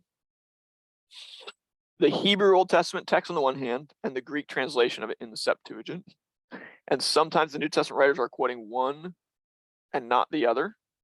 And it can be really tricky sometimes to know exactly why they do that. Okay. I think in most cases, in all cases, okay, although the Ephesians one I have to go back and look at in more detail, okay, but you can make a good case that they know what they're doing, and where they quote it differently than to say what's in our English Bible, they have good reason for doing so. Okay, let me give you an example. In Acts 15, okay, James, I believe it is, quotes from the book of Amos, and there are a number of interesting changes between those two places, okay? And scholars debate them, and one explanation for them, so for example, in the Old Testament, it says the name Edom, but in Acts, it says humanity, deriving from the word Adam in Hebrew. Well, it's the same consonants. They're both the same consonants. It's just different vowels, okay? And for a long time, the Old Testament was copied without those vowels in it, okay? So it's easy to go from Edom to Adam. Okay, even in English, you can hear the similarity still. So that's an interesting change. It also says in the Old Testament, it says that God will, possess the remnant of Edom. And in Acts, it says the remnant of Adam or humans will seek the Lord. Well, again, this is a very small change in Hebrew. It's a single letter different between two words. One word that means to seek and one word that means to possess. All right. And the question is, what does that mean? Well, to possess could mean, it could be a promise to the Israelites as they come back from exile, where God is saying, you're going to possess your enemies, the Edomites. I'm going to restore your fortunes so much that you as a nation are going to finally be able to sort of crush your enemies and defeat them, right? Which they were, at that time, they were in no state to do. They would just come back from exile. They had basically nothing going for them. All right. And that's the way that some Jews read that text. But another way you could read it is that depending on how you point the Hebrew, is that the nations will seek the Lord. Now, the most important thing I actually think is neither of those changes, actually. And those two things actually distract us, I think, from what James is actually getting at, because the most important thing in that text, in that prophetic promise, is that these people, whether it's Edom or Adam, and there's actually even a way to read those two as being essentially the same thing, I won't go into. But the really important thing is that he says they will be called by Yahweh's name, by the Lord's name. And the only people in the Old Testament who are called by God's name are the Israelites. Israel is called by God's name again and again and again. And now this is a place in the prophets where suddenly non-Israelites are being said to be called by God's name. And so I actually think James is seeing that element of the prophecy as the key one that he then applies to the question in Acts 15 is whether Gentiles need to become Jews in order to be saved, right? That's the issue in Acts 15 at the Jerusalem Council. And so I think James sees something that's really profoundly true in Amos that actually we can miss if all we do is pay attention to the differences between what's in my English Old Testament and what's in my English New Testament. Do you see what I'm saying, Joseph? In other words, you've got to read those ones sometimes really closely because actually the most important element to the quotation from the Old Testament is somewhere else. And in that case, I think it's in that line that these are non-Israelites who are being said to be called by God's name, and that exactly applies to the situation in Acts 15. So great question. Man, there's a lot more there, Joseph. We scratched the surface on that. But there's some really rich theology when we work through the details of how the New Testament writers quote the Old Testament. Okay. Solomon does ask whether translators aim at addressing and reducing the many paradoxes that skeptics usually pick out as contradictions. When you read, for example, the Gospels and the accounts say of the resurrection and the different, accounts say probably different things which some might pick up as contradictory. Do translators ever aim at reconciling those two? Do they just leave the original text as it is? That's an interesting question. I think for the most part, they don't try to resolve those through translation. I think it's fair to say that most translation committees are trying to be faithful to the original, and they are going to leave it up to you as the reader then to do the work of reconciling. Now, that's not to say that in their own study, that translators are not influenced by their own study of those problems, and where they think the solution actually is in, say, a different meaning to a Greek word, they may well try to bring that out in translation because they think that's what they should do. Does that make sense? But I wouldn't want to assume that they're motivated by apologetic aims so much as that they are motivated by wanting to be faithful to what they think is the meaning of the text. Boy, I'm trying to think of an example where that even comes up as a translation issue. I can't think of one. The only one that comes to mind is the death of Judas, the way that Judas dies, and there is actually some legitimate debate about how he falls. Is it in, I don't remember if it's in Acts or Matthew where he falls, but there is some debate about the exact meaning of his falling. Is it describing the way that he falls? I forget the exact details offhand. I apologize. Yeah, in Acts he falls headlong and his entrails burst out. In the Gospels, and there's some debate about what that headlong means. Yeah. Does it mean he falls head first? Or does it mean, is it describing a particular way that his body went? Okay.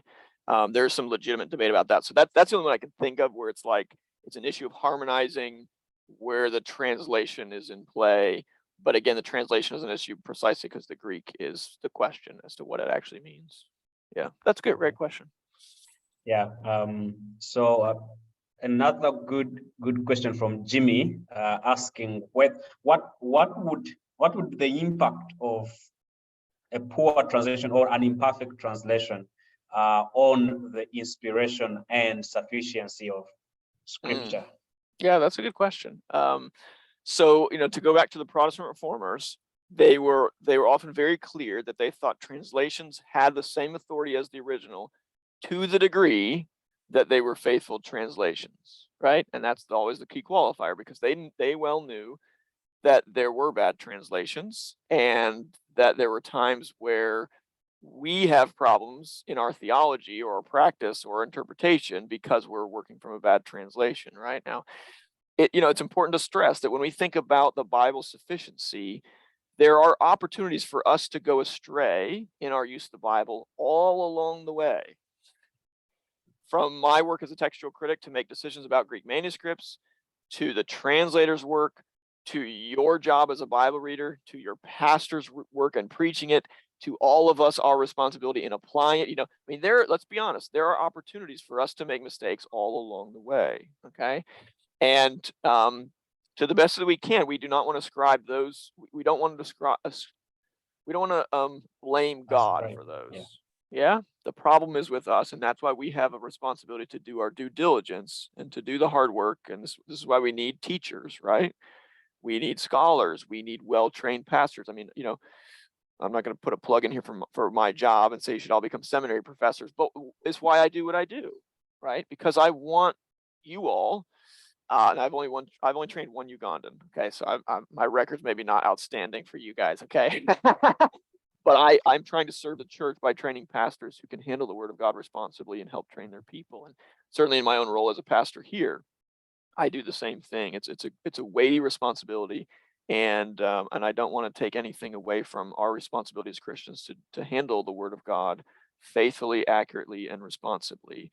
But yeah, of course, there are places where a bad translation can affect our theology or our practice. There's no way I could deny that. It certainly has happened in church history. Here's one thing I will say is I find great comfort in the fact as a teacher, okay, and just as a Christian, that God can work through my failures, that he can bring good out of bad, stupid things that I do and things that I think.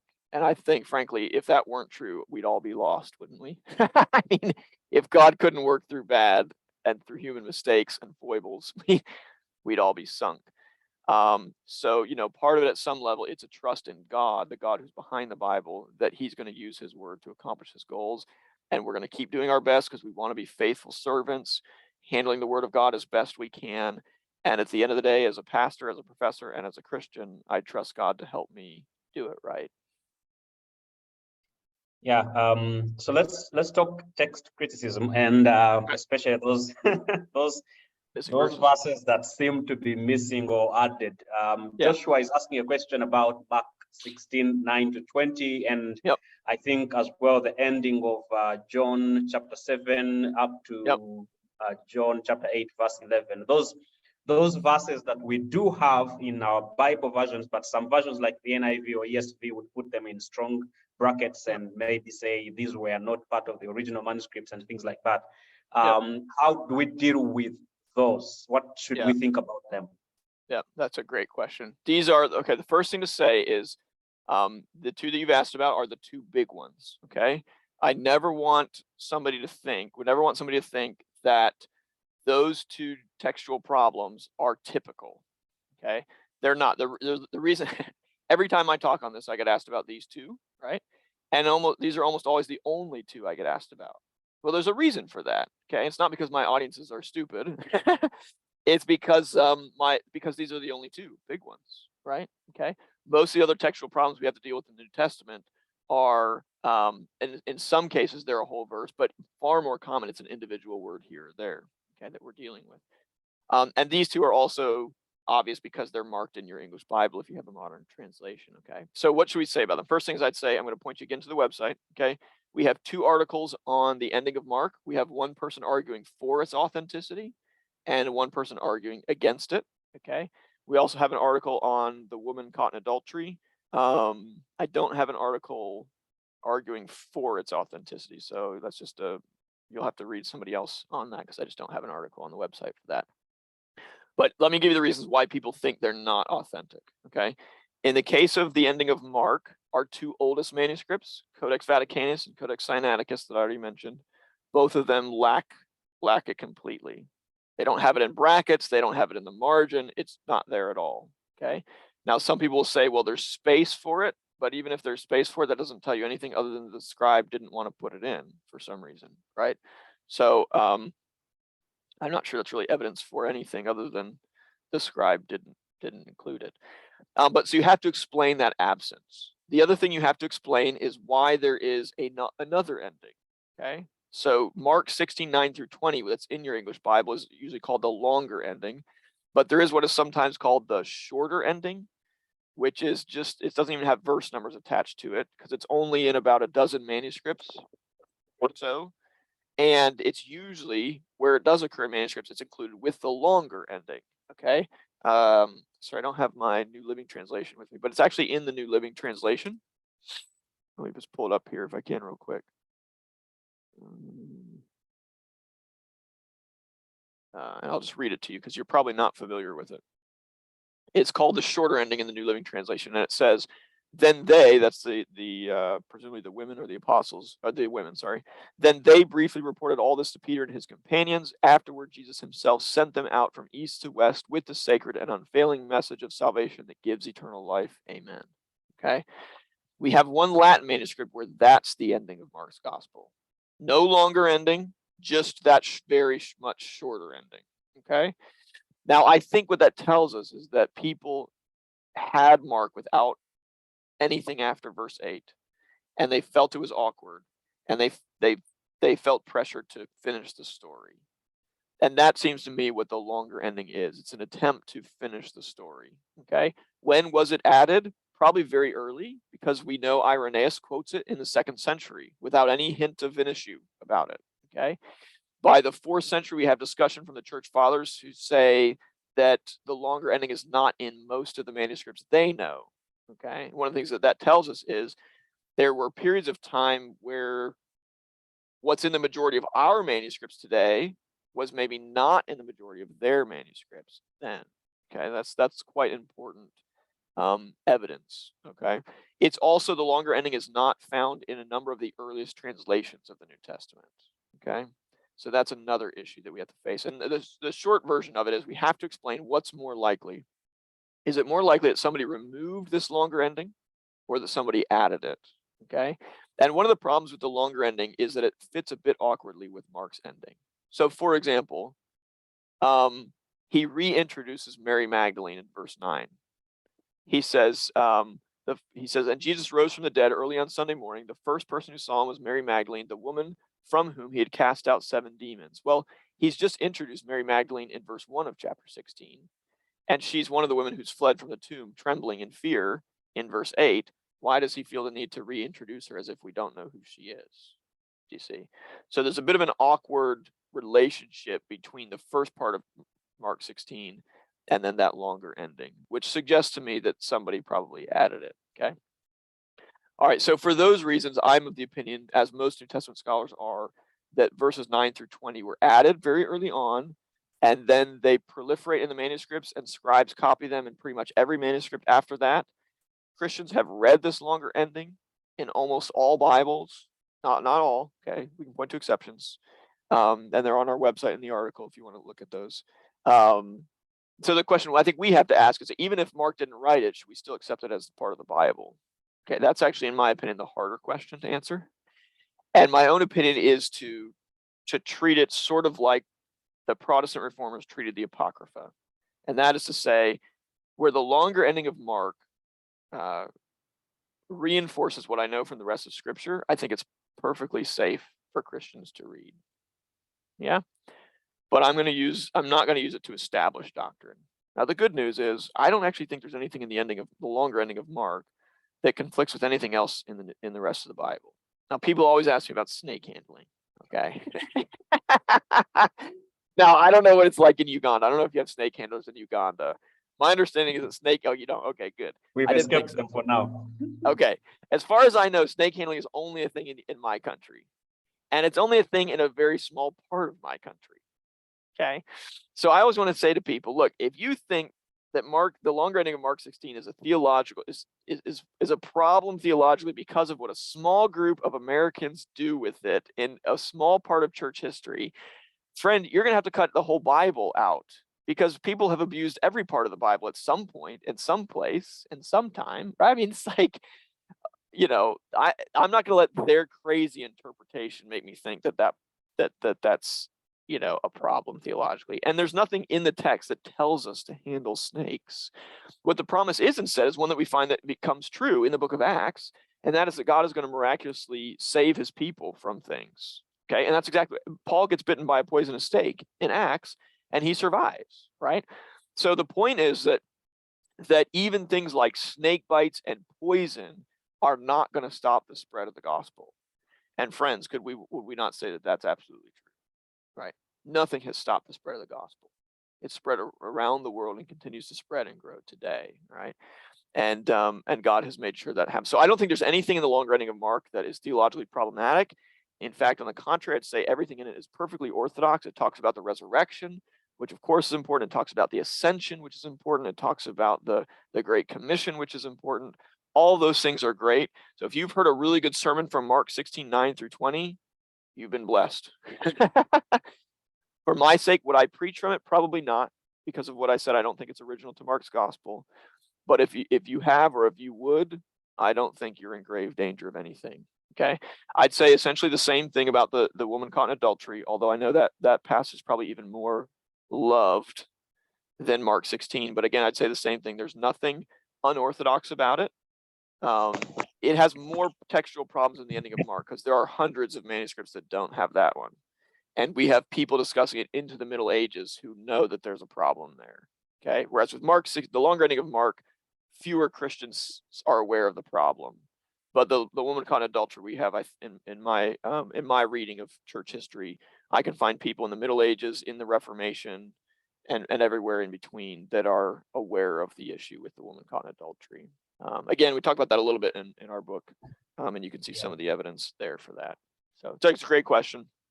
Yeah, and maybe following up on that, someone is asking, well, concerning the NIV, why does the NIV have issues with fasting? And I guess by that he means the prayer text and fasting. Where Jesus says these things cannot go except by prayer and fasting. Yeah. So this is one of those. Oh, sorry. Go ahead. Joseph. This is one of those famous places where the King James has a text that our modern translations don't, and it's for the simple reason that the manuscripts we have discovered since 1611, especially the earliest ones that we think are good manuscripts, they don't have that extra phrase "and fasting," and scholars suggest that extra phrase "and fasting" may have been added sometime in the early church when asceticism and fasting as part of that was a really big deal. And so there was a feeling that prayer was not enough. We need to add fasting to this as well. Okay, so that may be one of those few places where scribes or maybe a reader at some point added to the biblical text for theological reasons, or in that case, I guess you'd call them, I don't know what you'd call that, ascetical reasons. Okay, that's just a short version is why it's not in your modern versions, is because it's not in those earlier manuscripts that we've discovered in the meantime. Yeah, I should say that most of us in Uganda really do judge every other version based on the KJV or NKJV. Yep. And so it's easy to say these versions remove verses rather than actually thinking, well, this version maybe has an extra phrase or so that is not available in the original. That's right. And I think it can be helpful when you think about this too. First of all, you have to ask the question. The only reason you think that new versions have removed those verses or those passages is because the King James came first. Yeah. If the NIV were older than the King James version, then you'd be asking why the King James version added them, wouldn't you? Okay, so it's really kind of it's just a feature of history that they didn't have all the manuscripts available in 1611 that we have now. If things had been different, then our questions would be different about them. But I'm going to put in the chat box an article that deals with this question. And one of the things I do in the article is go through a list of all the places where your King James version has less text than modern translations. Okay, so I read you one already from 1 Corinthians, but it's not alone. There are other ones, and some are significant. Like in Acts 4:25, the King James version doesn't have the Holy Spirit in that verse. Okay. And so I want us to be careful when we think about this question. What we really want to be asking is not why do my translations remove these verses, but really say, okay, there's a difference between the two. Why would some translators include them and some wouldn't? Okay. In the case of the King James version, the main reason is because they had a limited set of manuscripts to work from. Okay. They just didn't have a lot of options to even choose from. Today, translators have to work with a lot more evidence, or get to work with a lot more evidence, and they have to make those decisions with different evidence. Okay. The other thing I should probably mention is we don't have them in our modern printings of the King James version, but in the 1611 King James printing, there were, forget the number exactly, I have an article on this, but I forgot, but there are, I think, a couple dozen places where the translators put in the margin some of these textual variants that they did know about. Okay, so even though they're working from fewer manuscripts, there were places where they knew about different readings, and they let the reader know in the margin. And most English translations still do that today, right? Textual variants, textual differences that affect the translation, they will usually be in your footnotes. And so they're not hidden. There's not like a conspiracy about these things. They're right there. I think somebody in the chat maybe mentioned the Net Bible. The Net Bible is sort of the modern day Geneva Bible. It has tons of footnotes. Okay, most of the page is footnotes. And they discuss a lot of these textual differences where they come up. So if you want to have access to them, but you don't know Greek or Hebrew, you could read the Net Bible footnotes, and you'd have good access to them. Yeah, that's a good case for reading our footnotes. Yeah, it is. We That's normally do not do that. So Jimmy is asking, from your research and study, which of the two modes of translation is more reliable, so to speak? Yeah. Word for word or meaning for meaning? Yeah. So I there's some places where every translator has to sort of compromise. Okay. So somebody quoted in the chat the Italian phrase, all translators are traitors, right? That's a famous sort of thing. And it's true. All translators at some point, either they have to betray the original, or they have to betray their own principles, or they have to betray their audience, because you just can't, something's always lost in translation. It's impossible to get everything across. No two languages are the same, right? And no two cultures are the exact same, right? So there's always going to be loss in trying to put the Bible into another language and culture and time. Okay, thankfully not so much is lost that we can't understand it, right? Wonderfully, the Bible's message is so clear that even a bad translation, I think, can get the message across, the basic message, right? Can. Okay, so my preference, though, I prefer, if we go the literal to paraphrase spectrum, I prefer more literal. I think I told you guys I use the ESV. And partly that's because in my teaching and preaching, it means that it does less of the interpreting for me. And I actually want to have the freedom to help my people or my students think about the interpretation, right? So the NIV maybe do more of the interpreting for us as readers, and I kind of want my translation to do less. Okay. Now, again, every translation interprets. There are places where the ESV interprets as well, but I prefer those more literal translations for that reason. Yeah.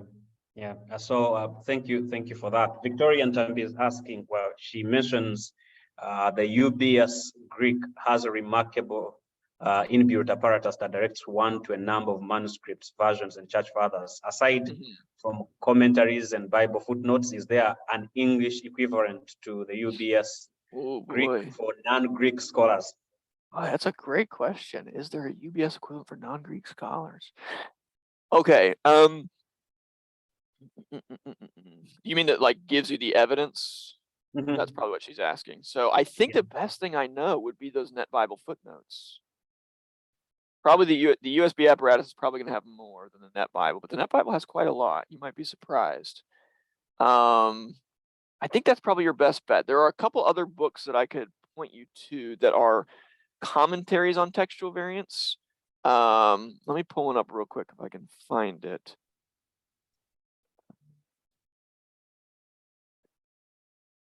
One by, think about it, I don't have it on my shelf, but one by the name of Philip Comfort. Okay, let me see if I can find the particular one that he's done. Yes, here it is. Okay, sometimes he's a bit too brief, and his discussions are a bit too brief. But I'm going to put this in the chat. Forgive me for my Amazon US link there. But it's called New Testament Text and Translation Commentary by Philip Comfort. Okay. I don't know if there's an ebook for it. There probably is not. It's a bit of an older book, but that's probably the book I could point you to.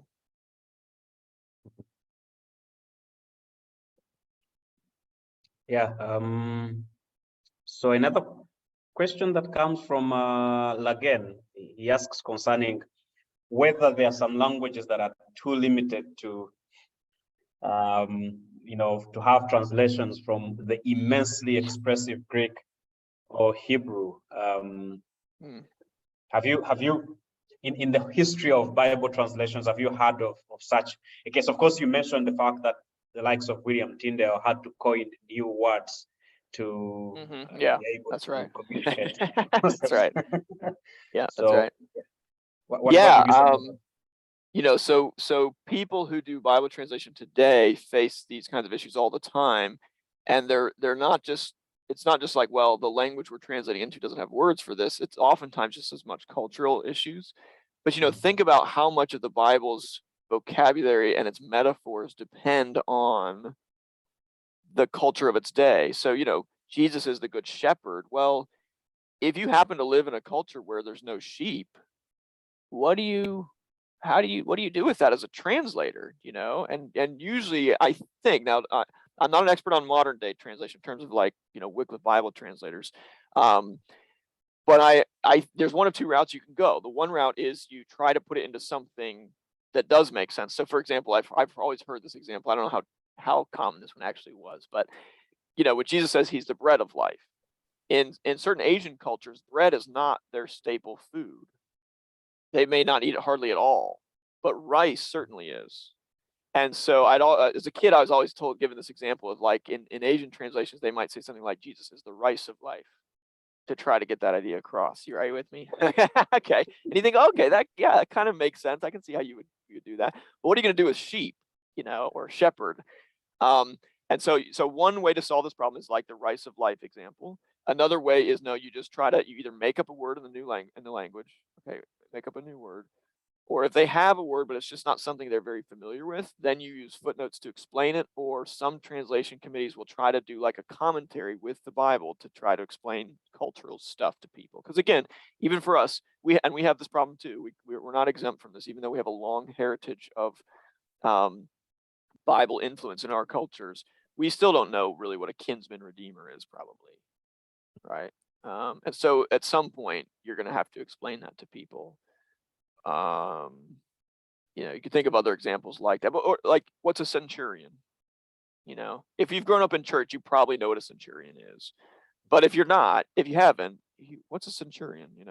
So okay, maybe a translator says a Roman soldier, or a Roman soldier over 100 troops. You know what I mean? Like or a colonel, or whatever the term is. So yeah, but this is why I always try to impress on people. A lot of people tend to think that translation is simply a matter of, I've got to find the word in my language that corresponds with the word in Greek or Hebrew. And there is so much more to Bible translation than Yeah, that. yeah. And let me just piggyback on that. I hope this is getting across. But my point in saying that is, the main thing that I want us to do when it comes to Bible translation is appreciate them. Yeah. To be thankful for them. Yes, we can criticize them. Yes, we can say this one's better than that one, but not until we first said thanks. Do you know what I mean? Thank you to the translators. Thank you to God for giving it to us. So I've shared in the chat now an article I've written on 5 decisions every translator has to make, and there are 5 decisions that I think most of us don't really think about. Okay, so that's just there. That too.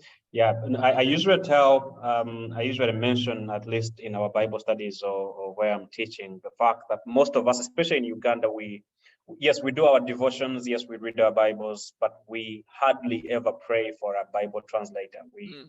We hardly ever think about them. In a way, it's like glass helping me to see clearly, but I'm not actually appreciative of the very glasses that I'm putting on. So I usually encourage people to pray more for, because I think it's a very hard work. It's a tasking work to learn not just the original languages, but also the original culture, the original context. And most of them know, especially if they're revising a famous translation, they know all they're going to get is criticism. So Jerome, for example, when Jerome translates the Latin Vulgate, he's asked to do it by the Pope at the time. And in his preface to his translation, he basically gives all the reasons why he didn't want to do it.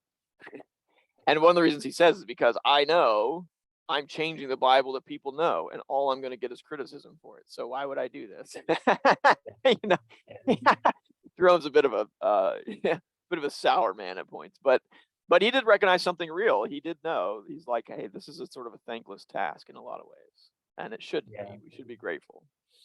Yeah, and maybe the last question that I will ask is, with the whole hand, manuscript transmission that happened, if someone said this is almost like a telephone game where things get lost in translation with time, what would be your response to that? Can we really trust that the versions of the Bible that we have actually is close, if I may use that, to the original thing that the New Testament authors wrote, or did something get lost in translation and we have just a very much watered down version of what Paul wrote?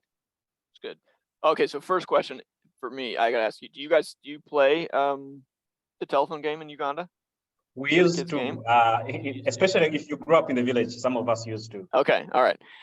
So you kind of know how it works. And when I lived in England, they called it Chinese Whispers. So I think every culture probably has a version of this game, but sometimes it goes by different names. So, but just a reminder, if anybody didn't play it, okay?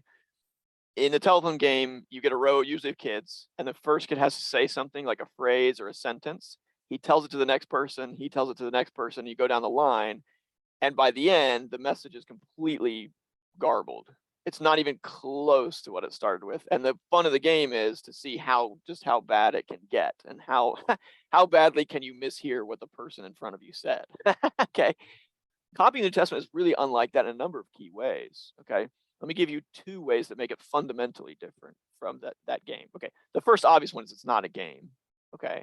Nobody would play the telephone game if you got the message right at the end. It wouldn't be fun. Okay. So the first thing to say is copying the Bible is not a game. People aren't doing it just for the fun of what happens. Okay. So, so keep that in mind. But two really key differences in what keep it from being like the result of the telephone game. The first is scribes are able to do something that you're not supposed to do in the telephone game, and that is they could check their own work. Okay. So in the telephone game, you're supposed to tell the person, and then, I don't know, sometimes people play, they let you ask and hear it again. Other times you're not allowed to hear it again. But in copying, we have in our manuscripts lots of corrections because scribes were able to correct their own work. I always show when I do conferences on this subject, I show a manuscript that I was able to look at in Italy, in a library there. It's a rare complete copy of the whole New Testament, so Matthew to Revelation. And on pretty much every page, there are corrections in the margin. And I spent an afternoon with this manuscript, and I looked through all those corrections, and a lot of them, a good chunk of them, at least something like 50% of them, could be explained by a simple accidental he left it out, where the word at the end of the line was the same as the word at the end of what he left out. So his eye just accidentally skipped from the one to the other as he goes back and forth between his source manuscript and his new copy, right? Okay. And the great thing is he corrected a lot of them. So I always use that as an example to say this scribe was not a very good scribe, but he was a pretty good corrector, right? Which I'm thankful for. He caught most of his mistakes, it seems like. Okay. So, but that's one thing that scribes could do. They checked their own work. They would make the copy, then they could go back through it and check it again with their source manuscript and say, oh, I accidentally left that out. Let me add that back in. I wrote this wrong. Now, they didn't always catch all their own mistakes any more than we do, but they could check their own work. Then the other thing that can happen is it's very different from the telephone game is in the telephone game, there's usually only one line of transmission. Okay. So you have one line and you get to tell one person tells one other person. But with the transmission of the New Testament, you can have multiple lines of transmission. And at times, one person who's down the line can switch to another line and ask somebody further up the line what they said.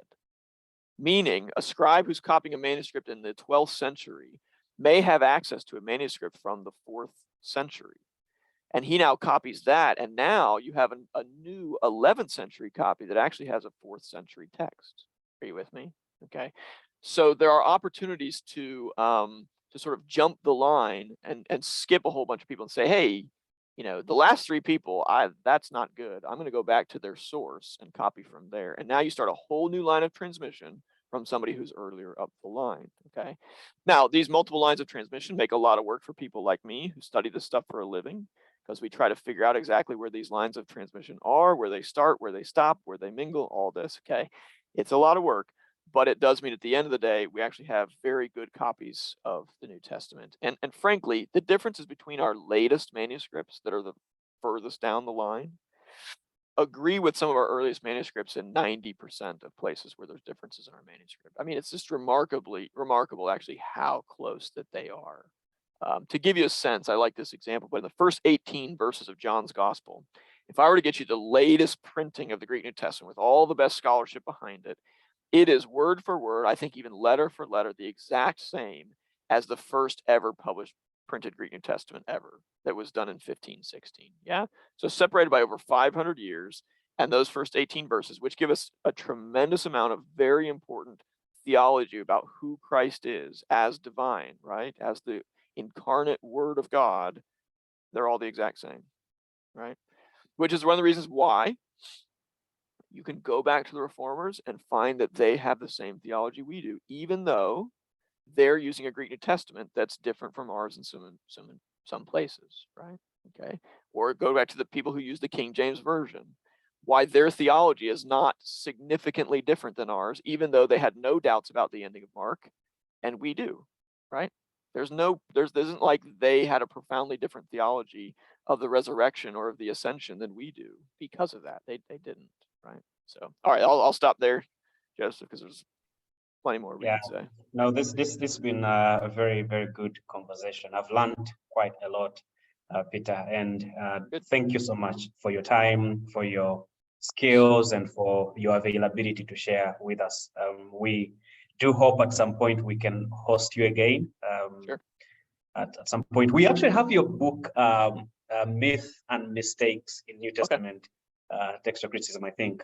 Okay. We don't have scribes and scripture. Hopefully, we could grab that at some point. But thanks very much for that. Just to say that for everyone, yes, these sessions are recorded, as you could imagine, and they are available for you and for your friends to watch. And so I just dropped the link in the chat. You can just go there.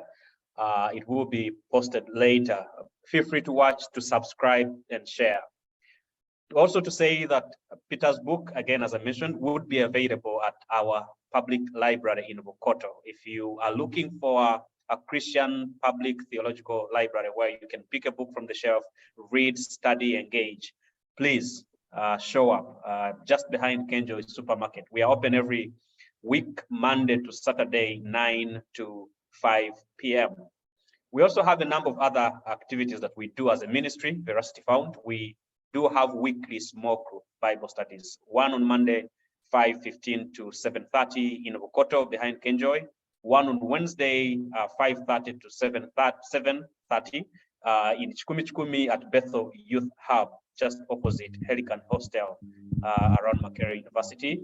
We do have another on Thursday, which is a ladies' community Bible study that happens at Calvary Chapel, 5:45 every Thursday to 7:30. And we will be starting another small group as well on Friday in Bukoto, 5:30 to 7:30. And those are activities you can participate in. Now, Lampposts, which is this very Zoom conversation, happens every month, every last Tuesday of the month from 7 to 9 East African time. I know right now should be lunchtime for you, Dr. Peter. Most of us are actually at the very end of ready for bed. Yes, we are definitely ready for bed. But this is a conversation that we hope to continue hosting scholars and Bible teachers and theologians to think through questions that we may have as Ugandans to help us appreciate the Christian walk better and be more faithful to God in our walk and obedience. We do also have Fireplace. Now, these are also monthly in-person conversations that happen every first Saturday of the month. And here we really focus more on African church history. We've been looking at Ugandan church history just a couple of months from actually August, looking at how the gospel came to Uganda, looking at how God has used Uganda as the first church of Evolaya, Apollo of Evolaya, first church of Engere, the Uganda Matters, and many more. So please, if you have some time, just drop by in Bukoto every first Saturday of the month. But this has been a fruitful conversation. I've been grateful, and I believe that for most of us, we've been edified, we've been encouraged, we've been challenged to see how God has preserved his word for us in history. But as Dr. Peter also mentioned, the best version is the one you read. So hopefully this will challenge us to read our Bibles better and understand the opportunity and the privilege we have that we could actually own those personal Bibles in quotes that we could have in our bedrooms and in our sitting rooms. A great privilege that the majority of our predecessors did not enjoy. But this should be our end. I know I didn't want this session to end, but we have to. Every good thing always comes to an end. And so thank you for tuning in. Stay tuned. We will be sharing the poster for next month conversation with Dr. Sean McDonough as we look at revelations and what to make of the beasts and all those imageries in the book of Revelation. But from us at Veracity Found, to you, have a very good night. And Dr. Peter, thank you so much. Have a very blessed day. I hope we can keep the conversation going. Be blessed. Love that. Thank you all very much.